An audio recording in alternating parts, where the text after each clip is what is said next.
ನಮಸ್ಕಾರ ವೀಕ್ಷಕರೇ, ಇವತ್ತಿನ ಹಲೋ ಹೆಲ್ತ್ ಕಾರ್ಯಕ್ರಮಕ್ಕೆ ತಮಗೆಲ್ಲರಿಗೂ ಆತ್ಮೀಯವಾದಂತಹ ಸ್ವಾಗತ. ಇವತ್ತಿನ ಕಾರ್ಯಕ್ರಮದಲ್ಲಿ ನಮ್ಮೊಂದಿಗೆ ಯಾವ ವೈದ್ಯರು ಭಾಗವಹಿಸ್ತಾ ಇದ್ದಾರೆ, ಏನೆಲ್ಲ ವಿಚಾರಗಳ ಬಗ್ಗೆ ಡಿಸ್ಕಸ್ ಮಾಡ್ತಾ ಇದ್ದೀವಿ, ಒಂದು ತುಣುಕು ಚಿತ್ರವನ್ನು ನೋಡ್ಕೊಂಡು ಬರೋಣ. ತಂತ್ರಜ್ಞಾನ ತೀವ್ರವಾಗಿ ಬೆಳೆಯುತ್ತಿರುವ ಇಂದಿನ ದಿನಗಳಲ್ಲಿ ವೈದ್ಯಕೀಯ ಕ್ಷೇತ್ರ ಅದನ್ನು ಅಳವಡಿಸಿಕೊಂಡು ಅತ್ಯುತ್ತಮವಾದ ಅಂತಾರಾಷ್ಟ್ರೀಯ ಗುಣಮಟ್ಟದ ವೈದ್ಯಕೀಯ ಸೇವೆಗಳನ್ನು ನೀಡಬಲ್ಲ ಹಲವು ಆಸ್ಪತ್ರೆಗಳಲ್ಲಿ ಅಪೋಲೋ ಹಾಸ್ಪಿಟಲ್ಸ್ ಕೂಡ ಒಂದು. ಇದು ಪ್ರತಾಪ್ ಸಿ ರೆಡ್ಡಿ ಅವರಿಂದ 1983ರಲ್ಲಿ ಸ್ಥಾಪಿಸಲ್ಪಟ್ಟಿತು. ಅಂದಿನಿಂದ ಇಂದಿನವರೆಗೂ ವಿಶ್ವದ 120 ದೇಶಗಳ 42 ಮಿಲಿಯನ್ಗಿಂತ ಹೆಚ್ಚು ರೋಗಿಗಳಿಗೆ ಚಿಕಿತ್ಸೆ ನೀಡಿದೆ.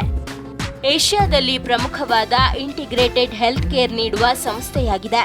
ತನ್ನ ಪರಿಧಿಯಲ್ಲಿ 10,000 ಹಾಸಿಗೆಗಳ 64 ಆಸ್ಪತ್ರೆಗಳನ್ನು, 2,200 ಫಾರ್ಮಸಿಗಳನ್ನು, 100ಕ್ಕೂ ಹೆಚ್ಚು ಪ್ರೈಮರಿ ಕೇರ್ ಮತ್ತು ಡಯಾಗ್ನೋಸ್ಟಿಕ್ ಕ್ಲಿನಿಕ್ಗಳನ್ನು, 115 ಟೆಲಿಮೆಡಿಸಿನ್ ಯೂನಿಟ್ಗಳನ್ನು, 15 ಶೈಕ್ಷಣಿಕ ಸಂಸ್ಥೆಗಳನ್ನು ನಡೆಸುತ್ತಿದೆ. ಅಂತಾರಾಷ್ಟ್ರೀಯ ಗುಣಮಟ್ಟದ ವೈದ್ಯಕೀಯ ಸೇವೆಯನ್ನ ಅತ್ಯಂತ ಕಡಿಮೆ ಖರ್ಚಿನಲ್ಲಿ ಜನಸಾಮಾನ್ಯರಿಗೆ ನೀಡಬೇಕು ಅನ್ನೋ ಉದ್ದೇಶದೊಂದಿಗೆ ಆರಂಭವಾದ ಅಪೋಲೋ ಗ್ರೂಪ್ಸ್ ಅದನ್ನ ಯಶಸ್ವಿಯಾಗಿ ಸಾಧಿಸಿದೆ. ಬೆಂಗಳೂರಿನ ಕೋರಮಂಗಲದಲ್ಲಿರುವ ಅಪೋಲೋ ಸ್ಪೆಕ್ಟರ್ಸ್ ಅಪೋಲೋ ಗ್ರೂಪ್ಸ್ನ ಅಂಗಸಂಸ್ಥೆಯಾಗಿದೆ. 19 ಹಾಸಿಗೆಗಳನ್ನು ಹೊಂದಿರುವ ಈ ಆಸ್ಪತ್ರೆಯಲ್ಲಿ ENT, laparoscopic surgery, orthopaedic and spine, sports medicine ಮುಂತಾದ ವಿಭಾಗಗಳನ್ನು ಹೊಂದಿದೆ. ಅಷ್ಟೇ ಅಲ್ಲದೆ 4 ಅಲ್ಟ್ರಾ ಮಾಡ್ಯುಲರ್ OTಗಳನ್ನು, ರಿಹ್ಯಾಬಿಲಿಟೇಷನ್ ಯೂನಿಟ್ಗಳನ್ನು ಮತ್ತು ಎಲ್ಲ ಆಧುನಿಕ ಸೌಕರ್ಯಗಳನ್ನು ಹೊಂದಿದೆ. 230ಕ್ಕೂ ಹೆಚ್ಚು ವೈದ್ಯಕೀಯ ಸೇವಾ ಸಿಬ್ಬಂದಿಗಳನ್ನು ಹೊಂದಿದೆ. 175 ಮಂದಿ ಕನ್ಸಲ್ಟೆಂಟ್ ಸರ್ಜನ್ಗಳನ್ನ ಮತ್ತು ಡಾಕ್ಟರ್ಗಳ ಸೇವೆ ಲಭ್ಯವಿದೆ. ಅಪೋಲೋ ಸ್ಪೆಕ್ಟ್ರಾ ಹಾಸ್ಪಿಟಲ್ನಲ್ಲಿ ವಿಶೇಷವಾದ ENT ಅಂದ್ರೆ ಕಿವಿ, ಮೂಗು, ಗಂಟಲುಗಳ ಚಿಕಿತ್ಸೆಗೆಂದು ವಿಶೇಷ ವಿಭಾಗವಿದೆ. ಕಿವುಡುತನದಿಂದ ಬಳಲುವ ಮಕ್ಕಳಿಗೆ ಅತ್ಯುತ್ತಮ ಆಧುನಿಕ ಚಿಕಿತ್ಸೆ ಸೌಲಭ್ಯವಿದೆ. ಕೋಕ್ಲೇರ್ ಇಂಪ್ಲಾಂಟ್ ಮಾಡುವ ವಿಶೇಷ ವ್ಯವಸ್ಥೆ ಇದೆ ಮತ್ತು ಈ ವಿಷಯದಲ್ಲಿ ಅತ್ಯಂತ ಅನುಭವಿಗಳಾದ ಡಾಕ್ಟರ್ ಶೀಲು ಶ್ರೀನಿವಾಸ್ ಅವರ ಸೇವೆ ಲಭ್ಯವಿದೆ. ಡಾಕ್ಟರ್ ಶೀಲು ಶ್ರೀನಿವಾಸ್ ಅವರು ENT ತಜ್ಞರು ಅಲ್ಲದೆ ಕೋಕ್ಲೇರ್ ಇಂಪ್ಲಾಂಟ್ನಲ್ಲಿ ವಿಶೇಷ ಪರಿಣಿತಿ ಹೊಂದಿದ್ದಾರೆ. ತಮ್ಮ ಕ್ಷೇತ್ರದಲ್ಲಿ 15 ವರ್ಷಕ್ಕೂ ಹೆಚ್ಚು ಅನುಭವ ಹೊಂದಿದ್ದಾರೆ. ಡಾಕ್ಟರ್ ಶೀಲು ಶ್ರೀನಿವಾಸ್ ಅವರು 1996ರಲ್ಲಿ ಮುಂಬೈನ Topiwala national medical college and BYL Nair ಹಾಸ್ಪಿಟಲ್ನಿಂದ ಫಸ್ಟ್ ಕ್ಲಾಸ್ನೊಂದಿಗೆ ತಮ್ಮ MBBS ಪದವಿ ಪಡೆದರು. ನಂತರ ಮುಂಬೈನ king Edward 7 memorial hospital and Seth GS medical ಕಾಲೇಜಿನಿಂದ MS ಪದವಿ ಪಡೆದರು. ಲಂಡನ್ನಿನ royal college of surgeons of ಇಂಗ್ಲೆಂಡ್ನಿಂದ DLO ಡಿಪ್ಲೊಮೊ ಗಳಿಸಿದ್ರು. ಇವರು ಅನೇಕ ವೈದ್ಯಕೀಯ ಸಂಸ್ಥೆಗಳಿಗೆ ಮೆಂಬರ್ ಆಗಿದ್ದಾರೆ. ಸಂಶೋಧನೆಗಳನ್ನ ಮಾಡಿ ಪುಸ್ತಕಗಳನ್ನು ಬರೆದಿದ್ದಾರೆ. ಇಂದಿನ ಹಲೋ ಹೆಲ್ತ್ ಕಾರ್ಯಕ್ರಮದಲ್ಲಿ ಡಾಕ್ಟರ್ ಶೀಲು ಶ್ರೀನಿವಾಸ್ ಅವರು ಕೋಕ್ಲೇರ್ ಇಂಪ್ಲಾಂಟ್ ಅನ್ನೋ ವಿಷಯದ ಬಗ್ಗೆ ಮಾತನಾಡುತ್ತಾರೆ. ನಮಸ್ಕಾರ ಡಾಕ್ಟ್ರೇ, ಕಾರ್ಯಕ್ರಮಕ್ಕೆ ಸ್ವಾಗತ. ನಮಸ್ತೆ ಸರ್. ಡಾಕ್ಟರ್, ಇವಾಗ ನಾವು ಪ್ರಮುಖವಾಗಿ ಕೇಳೋದು ಅಂತ ಹೇಳಿದ್ರೆ, ಇವಾಗ ಒಂದು ಕಿವುಡುತನ ಅಂತ ಹೇಳುವಂಥದ್ದಾಗಲಿ ಅಥವಾ ಒಂದು ಹಿಯರಿಂಗ್ ಲಾಸ್ ಅಂತ ಹೇಳುವಂಥದ್ದಾಗಲಿ, ಇದು ಸಾಮಾನ್ಯವಾಗಿ ಇವಾಗ ಅದನ್ನು ಒಂದು ಚಿಕ್ಕ ಮಕ್ಕಳಲ್ಲೇ ಒಂದು ಕಾಣುವಂಥ ಒಂದು ಸಾಧ್ಯತೆ ಇರುತ್ತೆ ಅಂತ ಹೇಳ್ತಾರೆ. ಬಟ್ ಆದ್ರೂ ಸಹ ಇವಾಗ ಅತಿ ಚಿಕ್ಕ ವಯಸ್ಸಿನ ಮಕ್ಕಳಲ್ಲಿ ಇವಾಗ ಈ ರೀತಿಯಾದ ತೊಂದರೆ ಇದೆ ಅಂತ ಹೇಳಿ ಗುರುತು ಹಿಡಿಯುವಂಥದ್ದು, ಅಂದರೆ ಲಕ್ಷಣಗಳು ಅಂತ ಹೇಳುವಂಥದ್ದು ಯಾವ ರೀತಿಯಾದಂಥ ಲಕ್ಷಣಗಳು, ಅದ್ರ ಬಗ್ಗೆ ಒಂದಷ್ಟು ಮಾಹಿತಿ ಪಡ್ಕೊಳ್ತಾ ಇವತ್ತಿನ ಕಾರ್ಯಕ್ರಮ ಶುರು ಮಾಡೋಣ ಡಾಕ್ಟ್ರೇ. ಸೊ ಲಕ್ಷಣ ಅಂದರೆ ಇವಾಗ ಯಾವ ಮಗು ಹುಟ್ಟಿದ್ರೆ ಅದರದ್ದು ನಾರ್ಮಲ್ ಒಂದು ಪ್ರೊಸೆಸ್ ಇರುತ್ತೆ. ಮಗು ಹುಟ್ಟಿದ ತಕ್ಷಣ ಒಂದು ಚಿಕ್ಕ ವಯಸ್ಸಲ್ಲಿ ಮನೆಯಲ್ಲಿ ಏನೋ ಜೋರಾಗಿ ಶಬ್ದ ಬಂದರೆ, ಕುಕ್ಕರ್ ವಿಸಲ್ ಏನೇನ ಬಂದರೆ ಏನಾಗುತ್ತೆ, ಮಗು ಒಂಥರ ಶೇಕ್ ಆಗುತ್ತೆ. ಆ ಥರ ಹೋಗ್ತಾ ಹೋಗ್ತಾ 4 ತಿಂಗಳು ಮಗುದು ನಾವು ಬ್ಯಾಬ್ಲಿಂಗ್, ಬಬ್ಬ ಈ ಥರ ಮಾತಾಡೋದು ಮಾತು ಸ್ಟಾರ್ಟ್ ಆಗುತ್ತೆ. ಇದೇ ಸೇಮ್ ಪ್ರೋಸೆಸ್ಸು ನಾವು ಫಾಲೋ ಮಾಡಬೇಕು. 6 ತಿಂಗಳು ಮಗು, 9 ತಿಂಗಳು ಮಗು ಒಂದೊಂದು ಶಬ್ದ ಮಾತಾಡೋಕ್ಕೆ ಸ್ಟಾರ್ಟ್ ಮಾಡುತ್ತೆ. ಸೊ ನಮ್ಮ ಮೆಡಿಕಲ್ ಇದರಲ್ಲಿನೂ ಇದೇ ರೀತಿ ನಾವು ಮಗುಗೆ ಫಾಲೋ ಅಪ್ ಮಾಡ್ತೀವಿ. ಬಟ್ ನಾವು ಡೈರೆಕ್ಟು ಕಿವಿದು ತಪಾಸಣೆನೂ ಮಾಡ್ಬೋದು. ಅದಕ್ಕೆ ನಾವು ವೆಸ್ಟಲ್ಲಿ ಅಂದರೆ ಅಮೇರಿಕಾ, ಬೇರೆ ದೇಶದಲ್ಲಿ ನ್ಯೂಬಾರ್ನ್ ಹಿಯರಿಂಗ್ ಸ್ಕ್ರೀನಿಂಗ್ ಅಂದರೆ ಮಗು ಹುಟ್ಟೋ ತಕ್ಷಣ ಹಾಸ್ಪಿಟ್ಲಿಂದ ಡಿಸ್ಚಾರ್ಜ್ ಆಗೋಕ್ಕೆ ಮುಂಚೆನೇ ಕಿವಿದು ಒಂದು ತಪಾಸಣೆ ಮಾಡಿಬಿಡ್ತೀವಿ. ಅದೊಂದು ಸ್ಕ್ರೀನಿಂಗ್ ಟೆಸ್ಟ್, ಅದಕ್ಕೆ 30 ಸೆಕೆಂಡ್ಸ್ 30 ಸೆಕೆಂಡ್ಸ್ ಅಷ್ಟೇ ಆಗುತ್ತೆ. ಬಟ್ ಅದರಲ್ಲಿ ನಮ್ಗೆ ಗೊತ್ತಾಗುತ್ತೆ ಈ ಮಗುಗೆ ಹುಟ್ಟೋ ತಕ್ಷಣ ಏನನ್ನ ಕಿವಿ ಪ್ರಾಬ್ಲಮ್ ಇದೆಯಾ ಇಲ್ವೋ. ನೀವು ಹೇಳೋ ಥರ ಹೋಗ್ತಾ ಹೋಗ್ತಾ ನಾವು ಹೇಗೆ ನಮ್ಗೆ ಗೊತ್ತಾಗಬೇಕು ಅಂದರೆ 1.5 ವರ್ಷ ಮಗು ಒಂದು ಸೆಂಟೆನ್ಸ್ ಮಾತಾಡುತ್ತೆ, 2 ಶಬ್ದ ಜಾಯಿನ್ ಮಾಡಿ ಆ್ಯಪಲ್ ಬೇಕು, ನೀರು ಬೇಕು, ಅಲ್ಲೇ ಹೋಗೋಣ, ಆ ಥರ ನಾವು ಫಾಲೋ ಮಾಡ್ತೀವಿ. ಯೂಶ್ವಲಿ ಮಕ್ಕಳು ಪೀಡಿಯಾಟ್ರಿಷನ್ಸ್ ಹತ್ರ ಜನರಲ್ ಇಮ್ಯುನೈಸೇಷನು ಚೆಕಪ್ ಹೋಗ್ತಾಳೆ. ಸೊ ನಾರ್ಮಲಿ ಈ ಫಾಲೋ ಪೀಡಿಯಾಟ್ರಿಷನ್ಸ್ ಜೊತೆ ಇರುತ್ತೆ. ಓಕೆ, ಬಟ್ ಆದರೂ ಸಹ ನೀವು ಹೇಳಿದ ಹಾಗೆಯೇ ಇವಾಗ ಈ ನ್ಯೂ ಬಾರ್ನ್ ಹಿಯರಿಂಗ್ ಸ್ಕ್ರೀನಿಂಗ್ ಅಂತ ಹೇಳುವಂಥದ್ದು ಇದು ಕಡ್ಡಾಯವಾಗಿ ಅದನ್ನು ಮಾಡಲಾಗ್ತದಾ ಅಥವಾ ಅದು ಆ್ಯಸ್ ಅನ್ ಆಪ್ಷನಲ್ ಸರ್ವಿಸ್ ಅಂತ ಹೇಳಿ ಪಡ್ಕೋಬೇಕಾಗತ್ತಾ? ಇದ್ರ ಬಗ್ಗೆ ಒಂದಷ್ಟು ಮಾಹಿತಿ ಪಡ್ಕೊಳ್ಳೋರು. ಆ್ಯಕ್ಚುಲಿ ನಮ್ಮ ದೇಶದಲ್ಲಿ ಇಂಡಿಯಾನಲ್ಲಿ ಇನ್ನೂ ಇದು ಮ್ಯಾಂಡೇಟ್ರಿ ಇಲ್ಲ, ಕಂಪಲ್ಸರಿ ಇಲ್ಲ. ಬಟ್ ಗುಡ್ ನ್ಯೂಸ್ ಏನಂದರೆ ನಮ್ಮ ಬೆಂಗಳೂರಿನಲ್ಲಿ ನಾವು KC ಜನರಲ್ ಹಾಸ್ಪಿಟಲ್ನಲ್ಲಿ 2 ವರ್ಷ ಹಿಂದೆ ಪೈಲಟ್ ಪ್ರಾಜೆಕ್ಟ್ ಮಾಡಿದ್ದೀವಿ. ಅದರದ್ದು ನಮಗೆ ತುಂಬ ಒಳ್ಳೆ ರೆಸ್ಪಾನ್ಸ್ ಸಿಕ್ಕಿದೆ. ಇವಾಗ ನ್ಯಾಷನಲ್ ಹೆಲ್ತ್ ಮಿಷನ್, ಆಮೇಲೆ ನಮ್ಮ ಕರ್ನಾಟಕದ್ದು national prevention of deafness control ಬಾಡಿಯಿಂದ ಬರೀ ಕರ್ನಾಟಕನಲ್ಲಿ ನಾವು 30 ಸೆಂಟರ್ಸ್ ಮಾಡ್ತಾಯಿದ್ದೀವಿ. ಅದರಲ್ಲಿ ಇದು ಜನರಲಿ ಮ್ಯಾಂಡೇಟ್ರಿ ಆಗುತ್ತೆ. ಎಲ್ಲ PHC ಆಮೇಲೆ ಮೆಟರ್ನಿಟಿ ಯೂನಿಟ್ನಲ್ಲಿ ನಾವು ಮಾಡ್ತೀವಿ. ಬಟ್ ಇನ್ನೂ ಗೌರ್ಮೆಂಟ್ ಕಡೆಯಿಂದ ಕಂಪಲ್ಸರಿ ಅಂತ ರೂಲ್ಸ್ ಬಂದಿಲ್ಲ. ಓಕೆ, ಬಟ್ ಇವಾಗ ಈ ಆಗ್ತಾನೆ ಹುಟ್ಟಿರುವಂಥ ಮಕ್ಕಳಲ್ಲಿ ಇವಾಗ ಯಾವ ರೀತಿಯಾದಂಥ ಟೆಸ್ಟನ್ನು ಮಾಡೋದಕ್ಕೆ ಸಾಧ್ಯ ಆಗುತ್ತೆ ಡಾಕ್ಟ್ರೇ? ಅದೊಂದು ಕಿವಿ ತಪಾಸಣೆದು ಮಾಮೂಲಿ ಒಂದು ಸಾಫ್ಟ್ ಪ್ರೋಬ್ ಇರುತ್ತೆ, ಅದರದ್ದು ಒಂದು ಹ್ಯಾಂಡ್ ಹೆಲ್ಡ್ ಮಷೀನ್ ಇರುತ್ತೆ. ನಾವು ಹೋಗಿ ICUನಲ್ಲಿ ಮಾಡ್ಬೋದು, ಮೆಟರ್ನಿಟಿ ವಾರ್ಡ್ನಲ್ಲಿ ಮಾಡ್ಬೋದು, ಅಥವಾ ಮಕ್ಕಳು OPV, ಪೋಲಿಯೋ ಡ್ರಾಪ್ಸ್ ಬರ್ತಾರೆ, ಆ ಇಮ್ಯುನೈಸೇಷನ್ OPDನಲ್ಲಿನೂ ಮಾಡ್ಬೋದು. ಒಂದು ಸಾಫ್ಟ್ ಟಿಪ್ ಕಿವಿನಲ್ಲಿ ಇಲ್ಲಿ ಆಚೆದು ಕಿವಿನಲ್ಲಿ ಹಾಕ್ತೀವಿ, ಅದರಿಂದ ಸೌಂಡ್ ಕಿವಿ ಒಳಗಡೆ ಹೋಗುತ್ತೆ. ಕಿವಿದು ಇನ್ನರ್ ಇಯರ್ ಅಂದರೆ ಒಳಗಡೆ ಕಿವಿದು ಇರೋದು ಒಂದು ಭಾಗ ಕಾಕ್ಲಿ ಅಂತ, ಅದರಿಂದ ನಮಗೆ ಶಬ್ದ ವಾಪಸ್ ಸಿಗುತ್ತೆ ಆ ಮಷೀನಲ್ಲಿ. ಸೊ ಆ ಮಷೀನಲ್ಲಿ ನಮಗೆ ರೆಸ್ಪಾನ್ಸ್ ಸಿಗುತ್ತೆ. Pass, refer.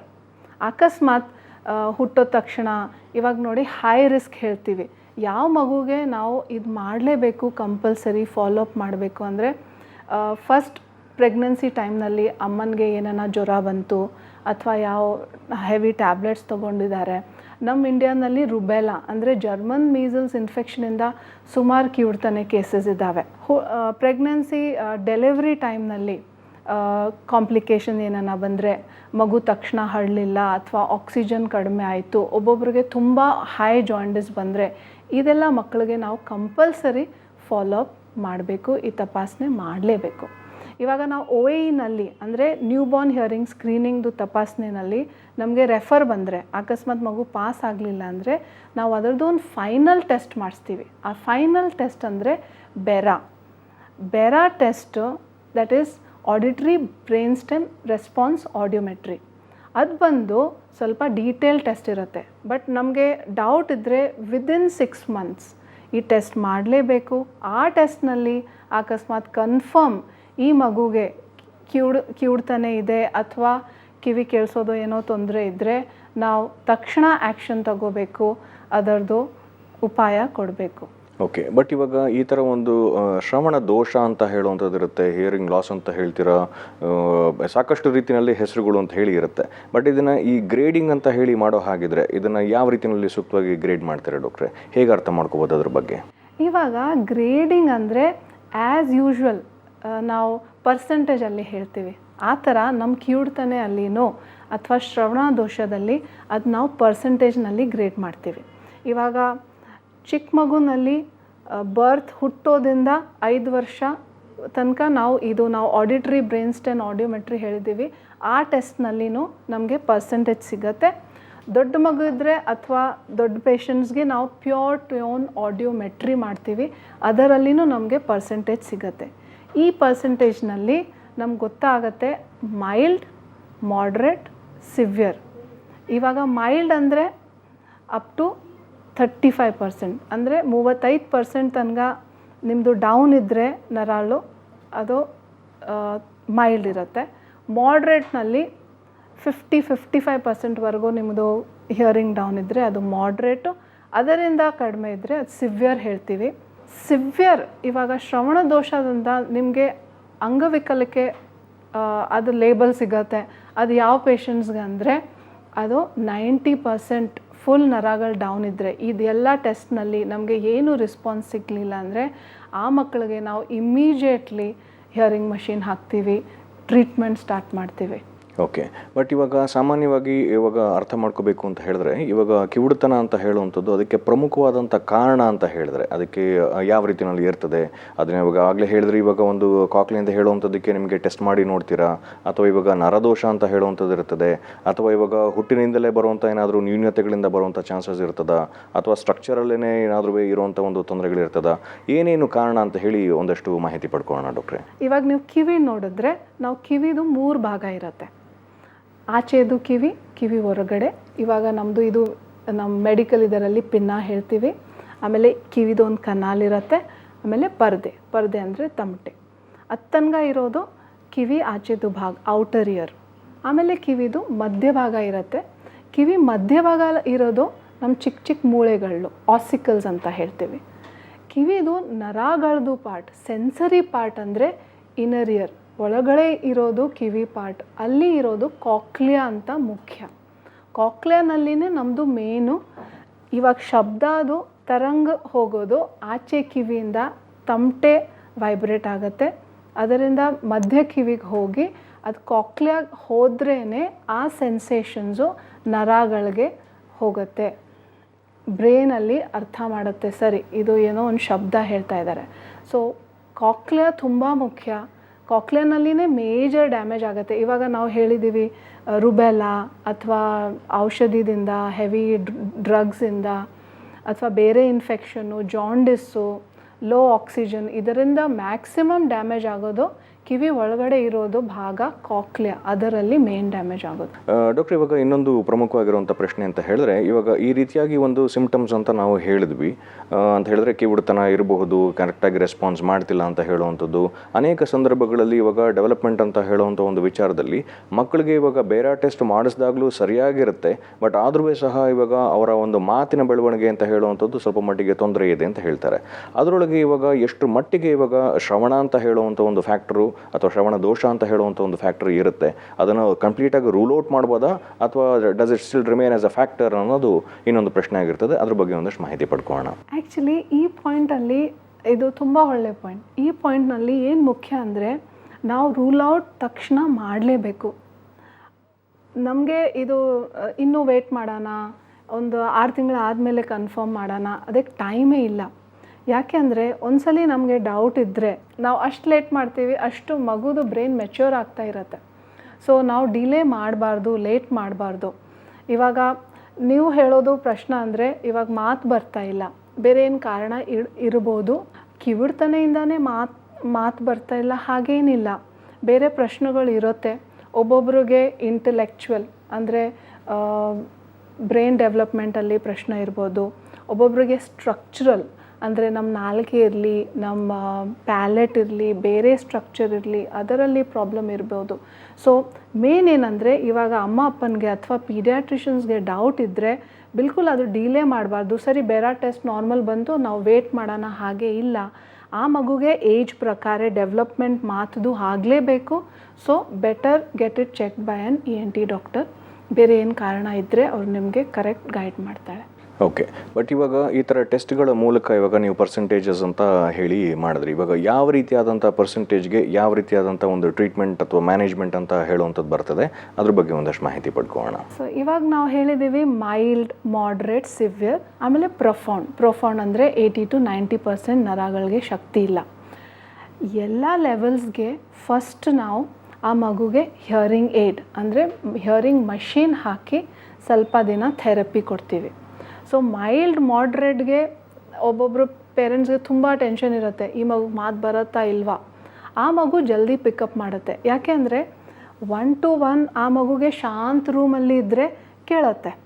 ಮೈಲ್ಡ್ ಮಾಡ್ರೇಟ್ ಮಕ್ಕಳಿಗೆ ತುಂಬ ಶಬ್ದ ಅಲ್ಲಿ ಹೋದರೆ ಆ ಶಬ್ದದಿಂದ, ಆ ಸರೌಂಡಿಂಗ್ ಸೌಂಡಿಂದ ಕೇಳಿಸೋದು ಕಡಿಮೆ ಆಗುತ್ತೆ. ಸೊ 1 to 1 ನಾವು ಥೆರಪಿ ಕೊಟ್ಟರೆ, ಮನೆಯಲ್ಲಿ ಲೆಸನ್ಸ್ ತಗೊಂಡ್ರೆ ಆ ಮಗು ಜಲ್ದಿ ರಿಕವರ್ ಮಾಡುತ್ತೆ. ನಾರ್ಮಲ್ ಸ್ಕೂಲು, ನರ್ಸರಿಗೆ ಇಮಿಡಿಯೇಟಾಗಿ ಏಜ್ ಪ್ರಕಾರ ಕಳಿಸ್ಬೋದು. ಬಟ್ ಸಿವಿಯರ್ ಪ್ರೊಫೌಂಡ್ ಮಕ್ಕಳಿಗೆ ಫಸ್ಟ್ ಹಿಯರಿಂಗ್ ಏಡ್ ಹಾಕ್ತೀವಿ, ಆಮೇಲೆ ರೆಗ್ಯುಲರ್ ಮಾನಿಟ್ರಿಂಗ್ ಮಾಡ್ತೀವಿ. ಅದರಲ್ಲಿ ಆಲ್ಮೋಸ್ಟ್ 70 to 80% ಮಕ್ಕಳಿಗೆ ಅಷ್ಟೇನೋ ಏಜ್ ಪ್ರಕಾರ, ಏಜ್ ಅಪ್ರೋಪ್ರಿಯೇಟ್ ಡೆವಲಪ್ಮೆಂಟ್ ಆಗಲ್ಲ ಮಾತಲ್ಲಿ. ಸೊ ನಾವು ಹೇಳ್ತೀವಿ 6 ತಿಂಗಳು ಮಗು 1 ವರ್ಡ್ ಹೇಳಬೇಕು, ಒಂದು ಶಬ್ದ 20 ಶಬ್ದನ ಹೇಳಬೇಕು. ಅದು ನಾವು ಹಿಯರಿಂಗ್ ಮಷಿನ್ ಹಾಕಿದ್ಮೇಲೆ ನೋಡ್ತೀವಿ. ಥೆರಪಿ ಕೊಟ್ಮೇಲೆ ಅಷ್ಟು ಡೆವಲಪ್ಮೆಂಟ್ ಆಗಲಿಲ್ಲ ಅಂದರೆ ಆ ಪೇರೆಂಟ್ಸ್ಗೆ ನಾವು ಕಾಕ್ಲಿಯರ್ ಇಂಪ್ಲಾಂಟ್ ಅಂತ ಇದು ಹೊಸ ಟೆಕ್ನಾಲಜಿ ಇಂಟ್ರೊಡ್ಯೂಸ್ ಮಾಡ್ತೀವಿ. ಓಕೆ, ಬಟ್ ಆದ್ರೂ ಸಹ ಇವಾಗ ಈ ಕಾಕ್ಲಿಯರ್ ಇಂಪ್ಲಾಂಟ್ ಅಂತ ಹೇಳುವಂಥದ್ದು ಇವಾಗ ಎಲ್ಲರಿಗೂ ಅನ್ವಯ ಆಗುವಂಥದ್ದ ಅಥವಾ ಕೆಲವರಿಗೆ ಇದು ಹಾಕ್ಲಿಕ್ಕೆ ಆಗೋಲ್ಲ ಅಂತ ಹೇಳುವಂಥದ್ದೇನೋ ವಿಚಾರ ಇರುತ್ತಾ? ಇದ್ರ ಬಗ್ಗೆ ಒಂದಷ್ಟು ಮಾಹಿತಿ ಪಡ್ಕೊಂಡು ಡಾಕ್ಟ್ರೆ. Absolutely correct. Actually cochlear implant ಇದೊಂದು ಉಪಾಯ, ಎಲ್ಲರಿಗೂ ಸಿಗಬೇಕು. But every technology comes at a price. So ಅದೇ ಒಂದು ಡ್ರಾಬ್ಯಾಕ್ ಇದೆ ಕಾಕ್ಲಿಯರ್ ಇಂಪ್ಲಾಂಟ್ದು. ಬಟ್ ಇವಾಗ ನಮ್ಮ ತುಂಬ ಗೌರ್ಮೆಂಟ್ ಸ್ಕೀಮ್ಸಲ್ಲಿ ತುಂಬ ಡೊನೇಷನ್ಸಿಂದ ಜನ ಕೊಡ್ತಾ ಇದ್ದಾರೆ. ಸೊ ಕಾಕ್ಲಿಯರ್ ಇಂಪ್ಲಾಂಟ್ಗೆ ಏನು ರಿಪ್ಲೇಸ್ಮೆಂಟ್ ಏನಿಲ್ಲ. ಆ್ಯಕ್ಚುಲಿ ನೀವು ಹಿಯರಿಂಗ್ ಮಷಿನ್ ಹಾಕಿದ್ಮೇಲೆ 6 ತಿಂಗಳ ಥೆರಪಿ ಕೊಟ್ಮೇಲೆ ಈ ಮಗುದು ಪ್ರೋಗ್ರೆಸ್ ಆಗ್ತಾ ಇಲ್ಲ ಅಂದರೆ ಅದರದ್ದು ಒಂದೇ ಉಪಾಯ ಇಂಪ್ಲಾಂಟ್. ಓಕೆ ಅಂತ ಹೇಳಿದ್ರೆ ಇವಾಗ ಕೆಲವೊಂದು ಬಾರಿ ಇವಾಗ ಒಂದು ಕ್ವಾಲಿಫೈ ಅಂತ ಹೇಳುವಂಥ ಒಂದು ಪರಿಸ್ಥಿತಿ ಬಂದರೆ ಒಂದು ಪೇಷಂಟು ಒಂದು ಮಗು ಈ ಥರ ಒಂದು ಕಾಕ್ಲಿಯರ್ ಇಂಪ್ಲಾಂಟ್ಗೆ ಅಂತ ಹೇಳಿ ಕ್ವಾಲಿಫೈ ಆಗುತ್ತೆ. ಪ್ರೈಸನ್ನು ಹೇಳೋ ಒಂದು ಫ್ಯಾಕ್ಟರ್ ಬಿಟ್ಟರೆ ಇವಾಗ ಕೆಲವೊಂದು ಬಾರಿ ಇವಾಗ ಬೇರೆ ರೀತಿಯಾದಂಥ ತೊಂದರೆಗಳೇನಾದ್ರು ಇರಬಹುದು, ಅಥವಾ ಇವಾಗ ನರದೋಷ ಅಂತ ಹೇಳಿದ್ರಿ. ಇವಾಗ ಇರುವಂಥ ಒಂದು ಫಂಡಮೆಂಟಲ್ ಕ್ವೆಶ್ಚನ್ ಅಲ್ಲೂ ಬರೋದು ಅಂತ ಹೇಳಿದ್ರೆ ನರ ಆಲ್ರೆಡಿ ಇವಾಗ ವೀಕ್ ಆಗಿರೋದ್ರಿಂದ ಇದನ್ನು ಹಾಕಿಯೂ ಸಹ ಎಷ್ಟರ ಮಟ್ಟಿಗೆ ಇವಾಗ ನರ ಆಕ್ಟಿವೇಟ್ ಆಗಿ ಅಥವಾ ಅದರಿಂದ ಇವಾಗ ಒಂದು ರೆಸ್ಪಾಂಡ್ ಮಾಡುವಂಥ ಚಾನ್ಸಸ್ ಇರುತ್ತೆ ಅನ್ನೋದು ನೆಕ್ಸ್ಟ್ ಪ್ರಶ್ನೆ ಬರ್ತದೆ. ಸೊ ಇದ್ರ ಬಗ್ಗೆ ಒಂದಷ್ಟು ಮಾಹಿತಿ ನೀಡಿ ಡಾಕ್ಟ್ರೆ. ಸೊ ಆ್ಯಕ್ಚುಲಿ ಕಾಕ್ಲಿಯರ್ ಇಂಪ್ಲಾಂಟ್ದು ಕಾಂಟ್ರಾಂಡಿಕೇಶನ್ ಅಂದರೆ ಏನು, ಯಾವ ಪೇಷಂಟ್ಸಲ್ಲಿ ಅಥವಾ ಯಾವ ಕೇಸಸಲ್ಲಿ ನಾವು ಇಂಪ್ಲಾಂಟ್ ಮಾಡಿದ್ರೇನು ಎಷ್ಟೇನು ಸಕ್ಸಸ್ ಬರಲ್ಲ. ಕರೆಕ್ಟ್, ನಾವು ಯಾವ ಪೇಷಂಟ್ಗೆ ಕಾಕ್ಲಿಯರ್ ಇಂಪ್ಲಾಂಟ್ ಆಫರ್ ಮಾಡ್ತೀವಿ ಅದೆಲ್ಲರಿಗೆ ನಾವು 2-3 ಕಾರಣದು ರೂಲ್ ಔಟ್ ಮಾಡಲೇಬೇಕು. ಫಸ್ಟ್ ಏನಂದರೆ ಇವಾಗ ನಾವು ಮಾತಾಡಿದ್ದೀವಿ ಕಾಕ್ಲಿಯಾ ಬಗ್ಗೆ. ಕಾಕ್ಲಿಯಾ ಅಂದರೆ ಒಳಗಡೆ ಕಿವಿ ಇರೋದು ಒಂದು ಭಾಗ. ಬಟ್ ಕಾಕ್ಲಿಯಿಂದ ಬ್ರೈನ್ಗೆ ಹೋಗೋದು ಒಂದು ನರನೂ ಇದೆ, ಅಕಾಸ್ಟಿಕ್ ನರ್ವ್ ಅಂತ. ಅಕಸ್ಮಾತ್ ನಾವು ಸ್ಕ್ಯಾನಿಂಗ್ ಮಾಡಿದ್ರೆ ಆ ನರ್ವೇ ಇಲ್ಲ ಅಂದರೆ ನಾವು ಕಾಕ್ಲಿಯರ್ ಇಂಪ್ಲಾಂಟ್ ಹಾಕಿದ್ರೇನು ಅದರದ್ದು ಏನು ಪ್ರಯೋಜನ ಇಲ್ಲ. ಸೊ ಅದು ಒಂದು ಮುಖ್ಯ ಕಾಂಟ್ರಾಂಡಿಕೇಶನ್, ಅಂದರೆ ಈ ಪೇಷಂಟ್ಸ್ಗೆ ನಮಗೆ ಇಂಪ್ಲಾಂಟ್ ಮಾಡೋಕ್ಕಾಗಲ್ಲ. ಸೊ ಸರ್ಜರಿ ಮುಂಚೆ ನಾವು ಸ್ಕ್ಯಾನಿಂಗ್ ಮಾಡ್ತೀವಿ, CT ಸ್ಕ್ಯಾನ್ ಮತ್ತು MRI ಇದು ಮಾಡಿ ಕನ್ಫರ್ಮ್ ಮಾಡ್ತೀವಿ ಆ ನರಗಳು ಇದೆ, ಕಾಕ್ಲಿಯಿಂದ ಬ್ರೈನ್ಗೆ ಕನೆಕ್ಟ್ ಇರೋದು ನರಗಳು ಪ್ರೆಸೆಂಟ್ ಇದೆ. ಎರಡನೇದು, ಇವಾಗ ಎಷ್ಟು ಖರ್ಚು ಮಾಡಿ ನಾವು ಇಂಪ್ಲಾಂಟ್ ಹಾಕಿದ್ರೆ ಅದರದ್ದು ನಮಗೆ ರಿಸಲ್ಟ್ಸ್ ಬೇಕು. ಸೊ ನಾವು ಮಗುದು ಸೈಕಲಾಜಿಕಲ್ ಅಸೆಸ್ಮೆಂಟ್ ಮತ್ತು MRIನಲ್ಲಿ ಬ್ರೈನ್ ಡೆವಲಪ್ಮೆಂಟ್ನು ಕನ್ಫರ್ಮ್ ಮಾಡ್ತೀವಿ. ಇದು 2 ಮುಖ್ಯ ನಾವು ಬಿಫೋರ್ ಇಂಪ್ಲಾಂಟ್ ಮುಂಚೆ ಕನ್ಫರ್ಮ್ ಮಾಡುವಂಥದ್ದು. ಬಟ್ ಆದರೂ ಇವಾಗ ಈ ಇಂಪ್ಲಾಂಟ್ ಅಂತ ಹೇಳುವಂಥದ್ದು ಇವಾಗ ಯಾವ ವಯಸ್ಸಿನಲ್ಲಿ ಅದನ್ನು ಸೂಕ್ತವಾಗಿ ಅಳವಡಿಸ್ಬೋದು ಡಾಕ್ಟ್ರೆ?